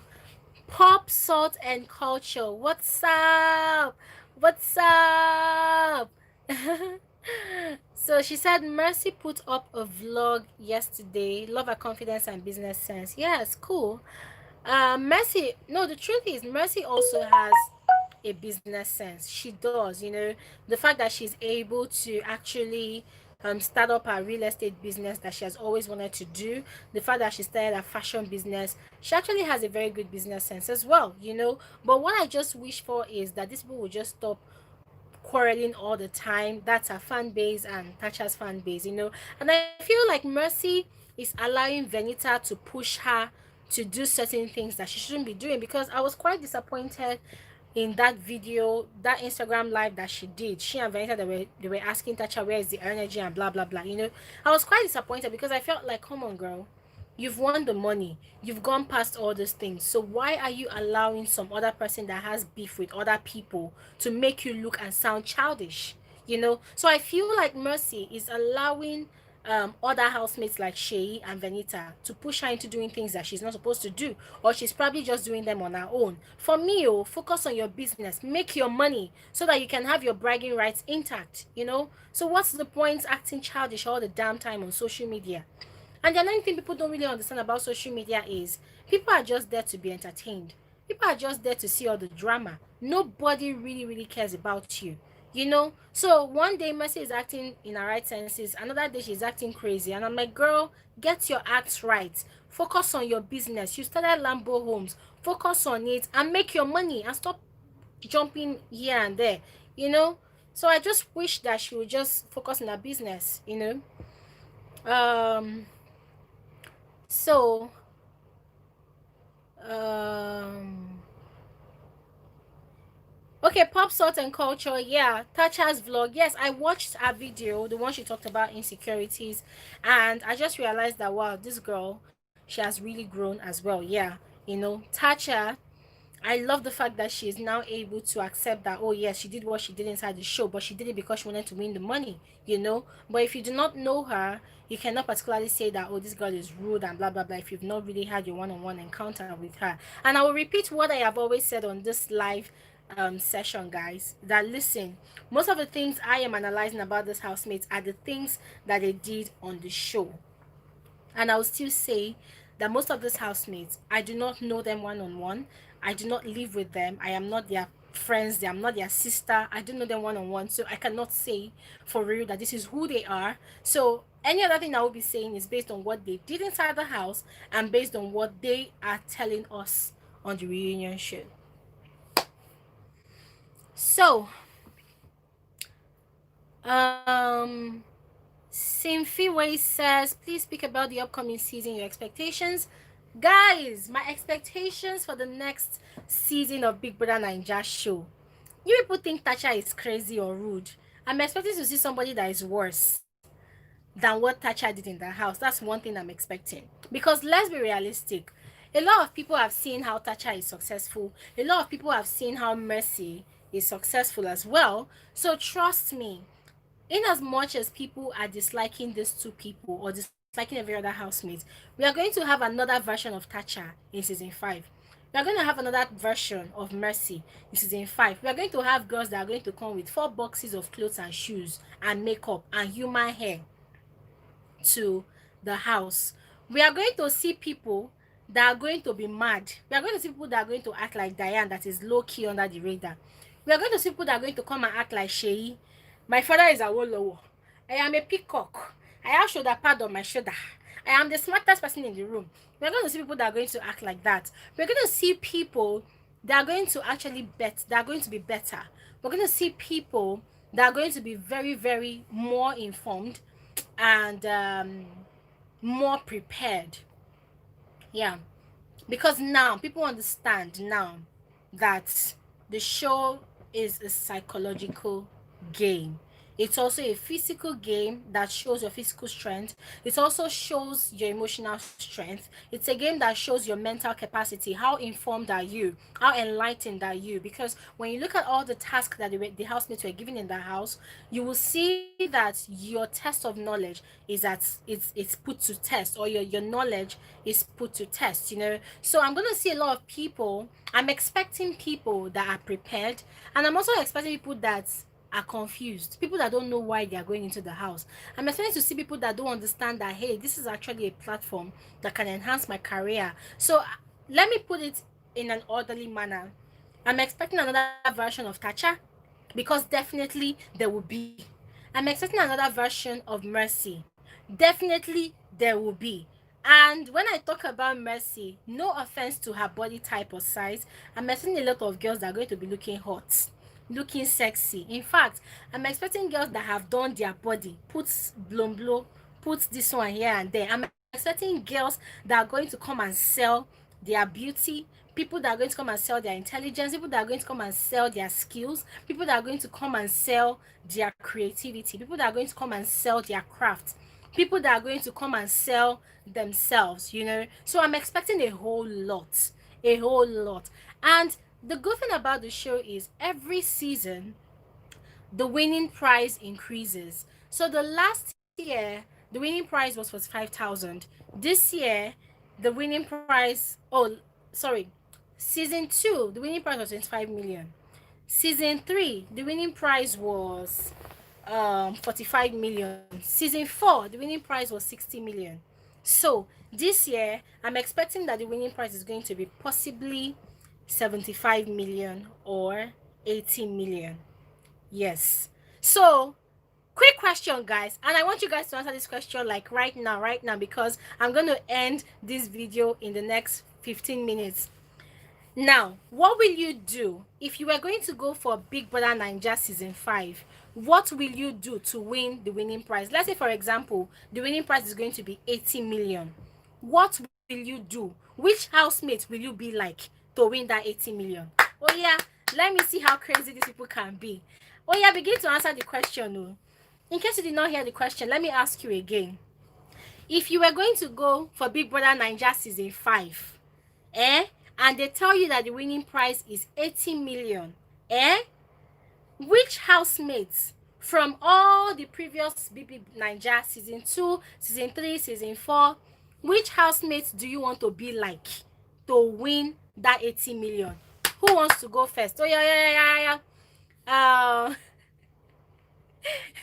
Pops What the Culture says, the way you analyze Sheyi's arrogance is hilarious. My sister, Sheyi is annoyingly arrogant. Honestly, I can't even hide it, you know.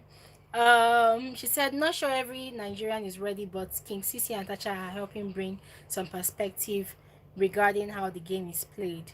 Yes, so my dear Tosin and pop culture, it is called Bulombolo.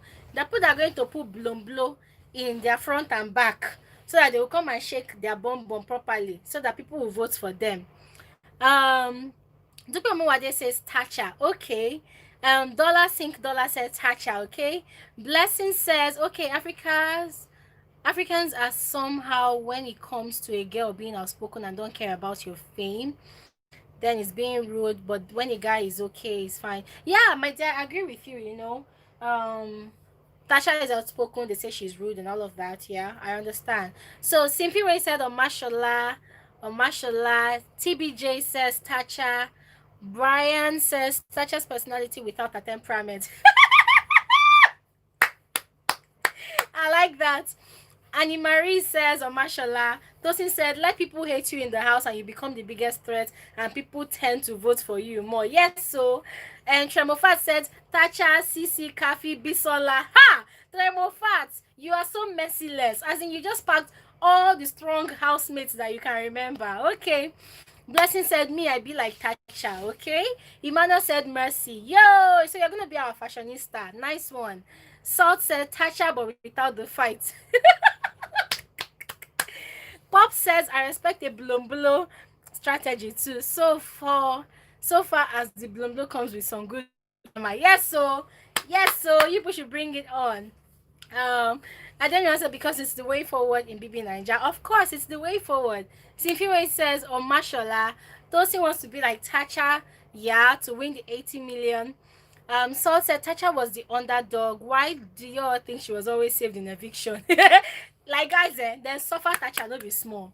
They were always putting Tacha for eviction every blessed day. I think it was only 2 weeks that she wasn't put up for eviction.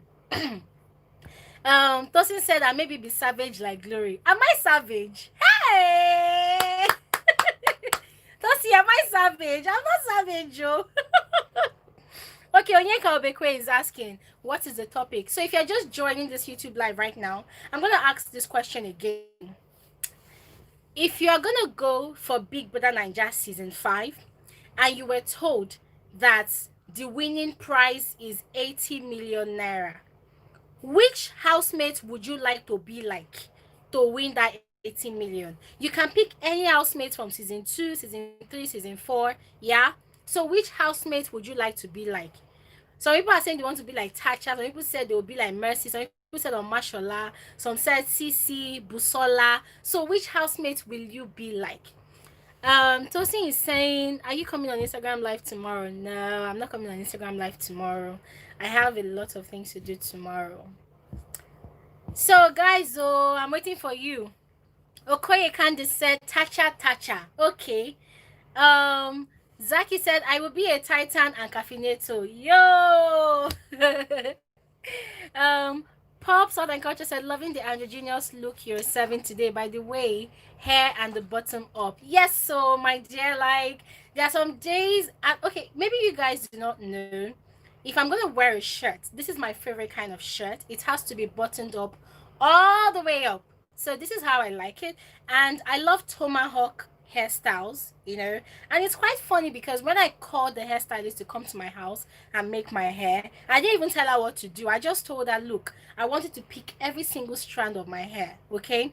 And this is what she did. She just gave me this tomahawk look. Like, guys, check this out. Like, I'm really feeling my hair. So nice, you know. So I love that word, androgynous, you know. Really cool. Thank you so much. Onyeka Obekwe says Ike. So you like to be like Ike. That's nice. That's nice. Imana says I love your hairstyle. Thank you very much. And then Imana said, Gloria, I actually did the audition. Hopefully I'll be picked. Hey! So somebody from my YouTube channel is going to be going for BBnaija. Hey God.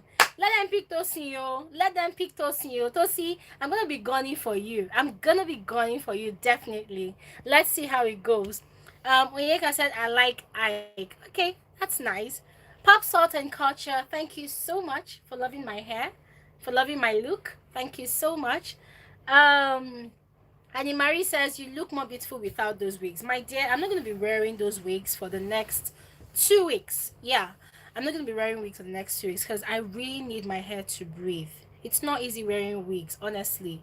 It's not easy. So I'm not going to be wearing wigs. Ayodeji says, Toby Bakre. Wow. I hope there will not be a sissy in the house that you'll be running after. Oh, Toby. Abi Ayodeji. Toby Bakre is also a very, very strong contender. But I hope you will not go and be following woman inside the house. I hope you're not going to be chasing one sissy inside the house. Yoma says, Gloria, I love you. You can narrate stories so well. Thank you so much. Thank you so much. Eka says, I feel this year BBnaija will be bomb. My dear, it's gonna be a bomb, trust me. Because the season 3 housemates, that's CC, T-Boss, and then Tacha's character. Excuse me, guys. So these recent seasons has actually set the pace. So a lot of people are going to be coming on the show. They're going to be bringing their A game. So it's going to be really, really tough.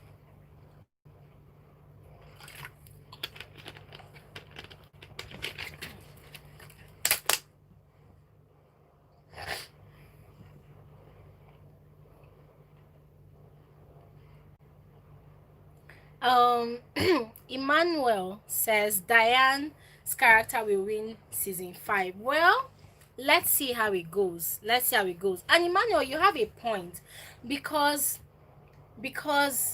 this year's BBnaija was very toxic. So I have a very strong feeling that the organizers might be trying to make a point that somebody like Diane, somebody that is very, very quiet and subdued, can also win the show. So let's see how it goes. Tremofat says, Glory, stop putting on wigs. I will not put on wigs for the next 2 weeks. So you see my face like this, okay? Thank you very much. Oluchi says, I love you, Glory. I love the way you give your review. Thank you very much, Oluchi. Thank you so much for watching my reviews. Thank you very much. Pop Salt and Culture is saying, Glory, you need some blogs on different strategies so Tosin can pick one. The blow strategy, the black.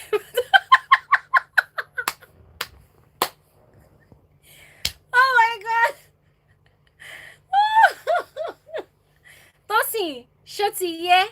Are you listening? You need some strategies, okay?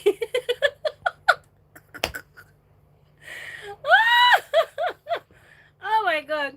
Um, Pop Salt and Culture has just finished me right now. She said the sharp guy strategy, Christian mother or juju. Oh my god. Hey, Grace Peace, you're just joining the YouTube live. Where have you been? Oh my goodness. Thank you so much for joining. Wow. And I've been looking out for you since so. I've been looking out for you. I'm glad you just joined. Oluchi, thank you so much for the beautiful compliment. Thank you so much. Um, Tosin, don't worry, we are rooting for you, yeah? Just enter the house first. We'll be rooting for you. Don't go and fight somebody. Don't go and look for trouble. Okay.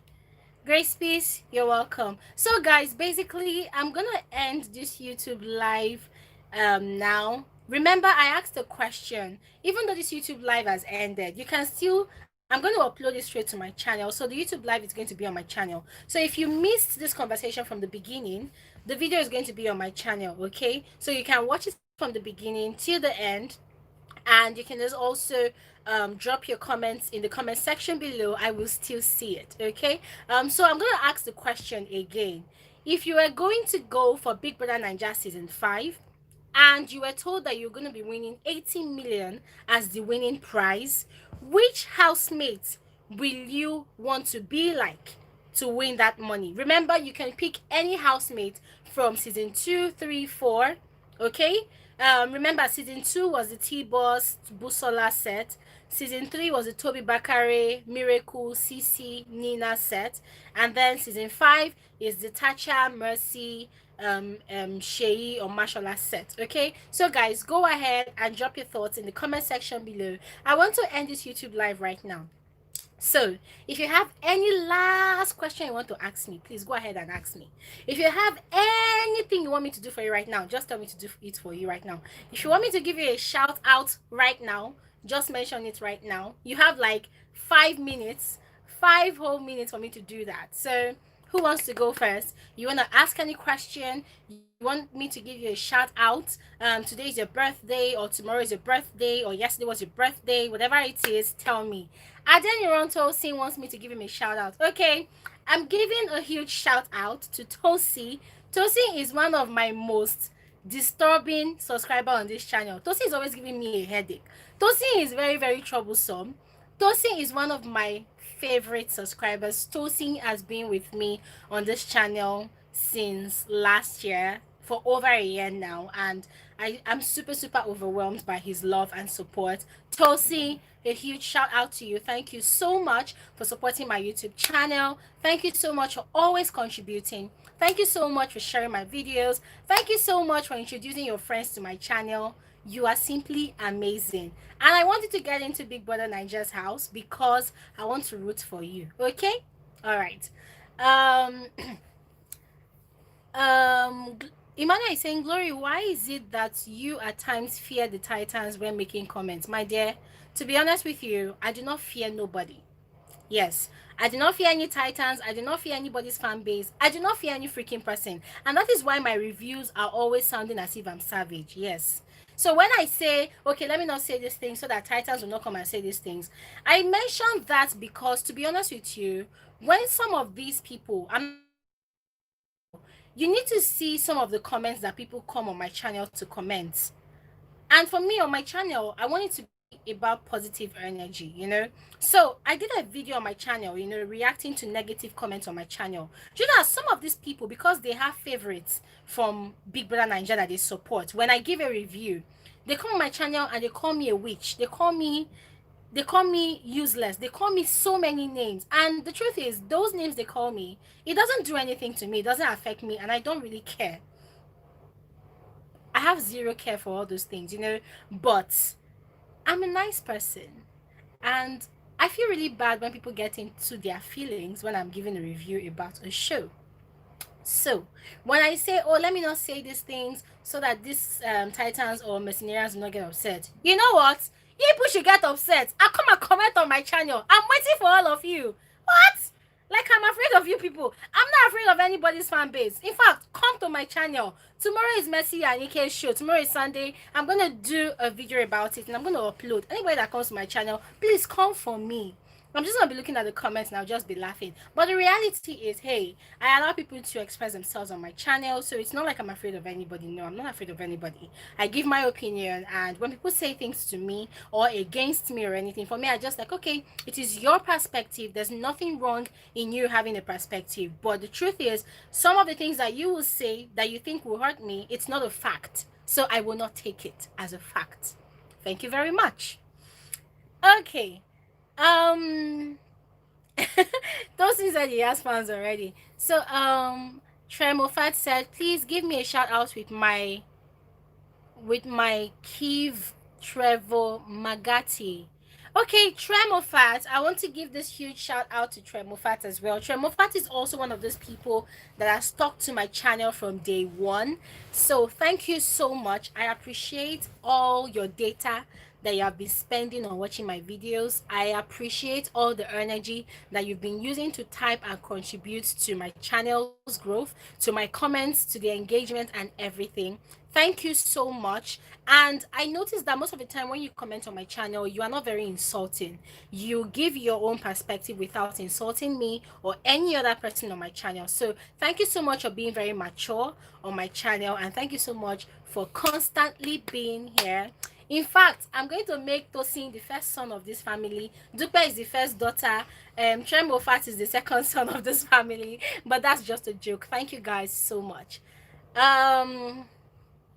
Pops on and Culture said this was great. A shout out for my channel will be grand. My focus is wellness, African spirituality, and social commentary. Okay, guys, so this is a huge shout out to Pop Salt and Culture. I don't know if it's a male or female that actually is behind that account, but then he or she says that he or she is into wellness, African spirituality, and social commentary. So if you're one of those people that is actually looking to get more knowledge on your health, wellness, physical wellness, and every other thing, and also African spirituality, then you definitely need to check out this person's YouTube channel.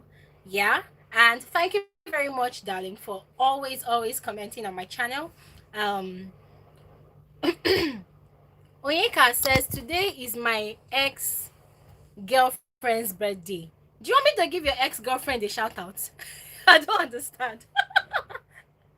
Do you want me to give your ex-girlfriend a shout out? If you want me to give her a shout out, say a yes and type her name as well, okay? Annie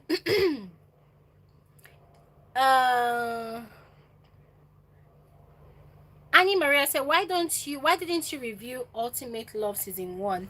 Okay, I did not review Ultimate Love because I felt like the show organizers were trying to mimic Love Island from the US. I feel like they were trying to make the reality TV show like all the shows that I'm seeing on DSTV. And for me, I just felt like, must you guys copy everything? You people copied BBnaija. Now you want to come and copy Ultimate Love. BBnaija is actually like a franchise.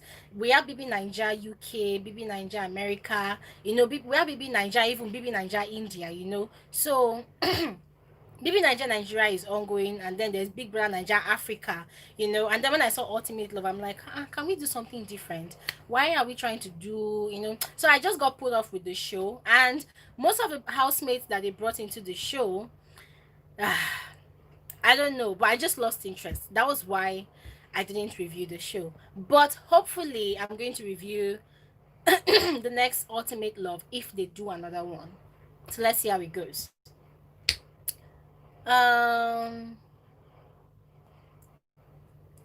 Salt said, damn, is it that serious? People take this show way too personal.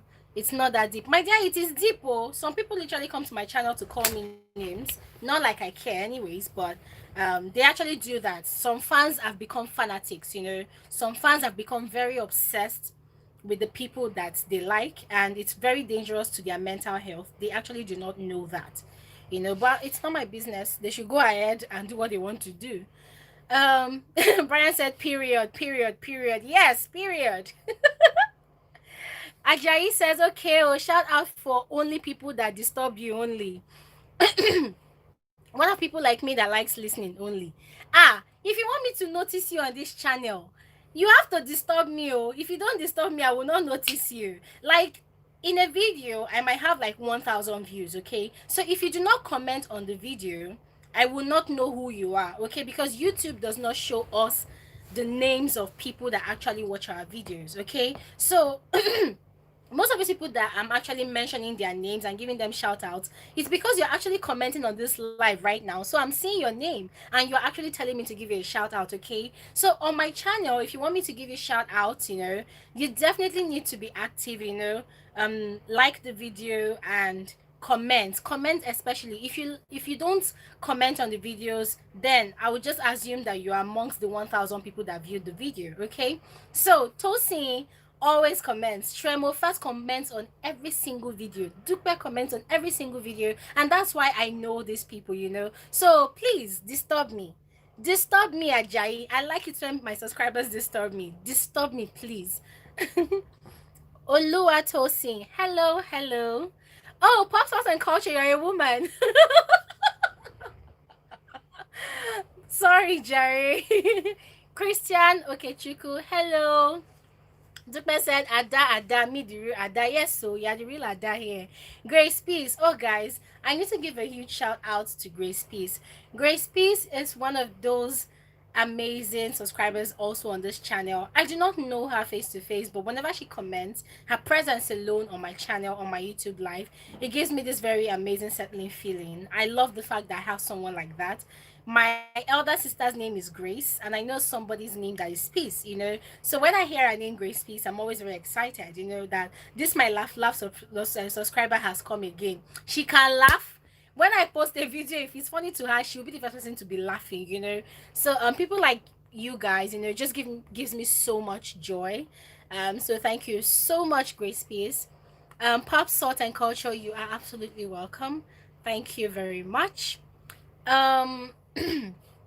Blessing Odage says, I thought there is no longer BB Africa. There's actually Big Brother Naija Africa. Whilst the Big Brother Naija season 4 show was ongoing, they were calling for auditions for Big Brother Naija, no, for Big Brother Africa. They were calling for auditions. So I guess they would have done the show this year, but probably because of the coronavirus pandemic, or because of the xenophobic attacks that was going on in South Africa. I think that's why, I think that's why they did not do it. Okay, so let's see how it goes. Tremofat said, we love you very much with my kid, and sure I'm your second child. Oh my god, Tremofat has a child. Look at me calling a grown man that has a child, first son of this channel, second son. I'm so sorry. Do not take that in the wrong way. I am so sorry. But really, I am happy that you're part of the FSWG family.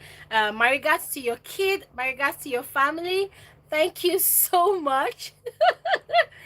See the Dawn 2014 says hi. Hello. Your name is so powerful.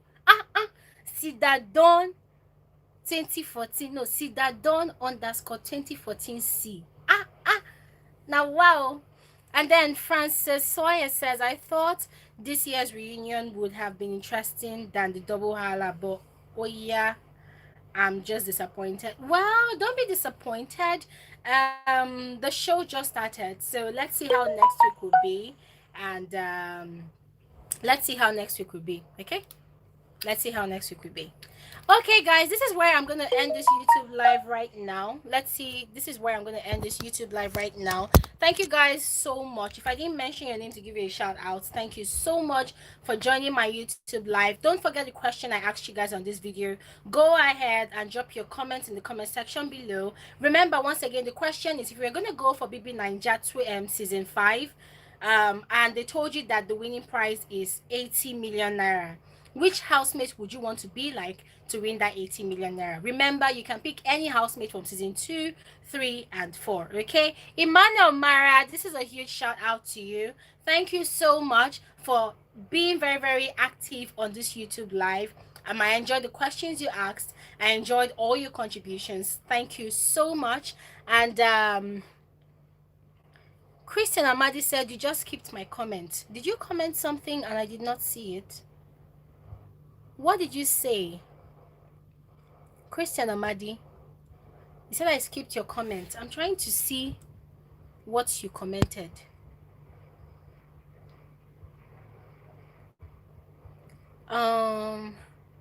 Christian Amadi, I can't really see your comment.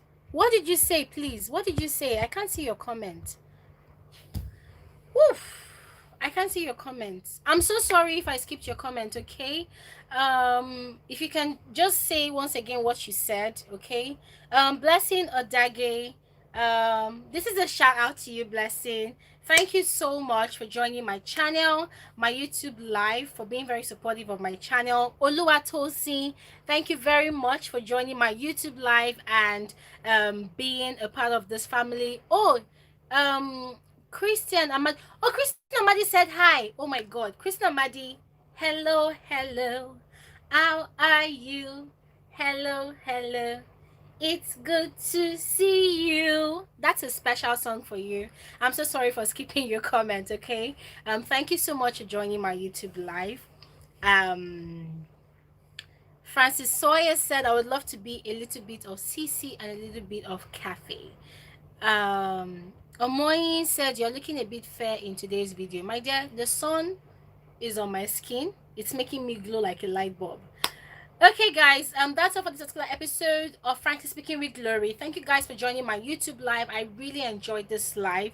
I look forward to seeing you guys in the comment section as you answer the question of this video. And also guys, don't forget, I'm gonna be posting a review on Mercy and Ike's show tomorrow. Yeah, they're gonna be doing another episode tomorrow. The show is gonna happen by 6:30, and afterwards I'm going to upload a review about it. And also guys, don't forget to check out other videos on my channel. I do not just review BBnaija shows. I do a lot of reviews on social issues and different things as well. I do not like doing celebrity gossips. I'm sorry, I don't like doing celebrity gossips. What I do is I see something in the society, anything worth talking about, I talk about it. So I do not do celebrity gossip. I'm sorry about that, okay? But for the BBnaija Reunion show, I'm going to continue giving you guys my reviews. If there's going to be another BBnaija season 5, trust me, Glory is going to give you guys a lot of reviews. That said, that is all for this particular YouTube live stream. Thank you guys so much. I love you guys so much. This last one is coming from Tremofat. He said, by the way, Glory dear, I'm a lady too. Oh my God, Tremofat is a lady. Chai, Jesus Christ. Do you know, since I've known you on my channel, I thought that you are a guy. Anyways guys, I need to end this YouTube live right now. I need to go and eat. I am really hungry. Thank you guys so much. I'll see you guys. Oh, remember guys, every Saturday YouTube live stream 3 p.m. Nigerian time or West African time. Every Saturday 3 p.m. So guys, don't forget to log in next week and let's talk about another interesting topic. Do have an amazing day. I will see you guys in tomorrow's video and in every day's video, because I upload videos every blessed day. I upload videos every blessed day. So guys, my channel is never dry. There's always something to watch on my channel. Thank you guys so much for watching. I will see you guys in tomorrow's video. Bye.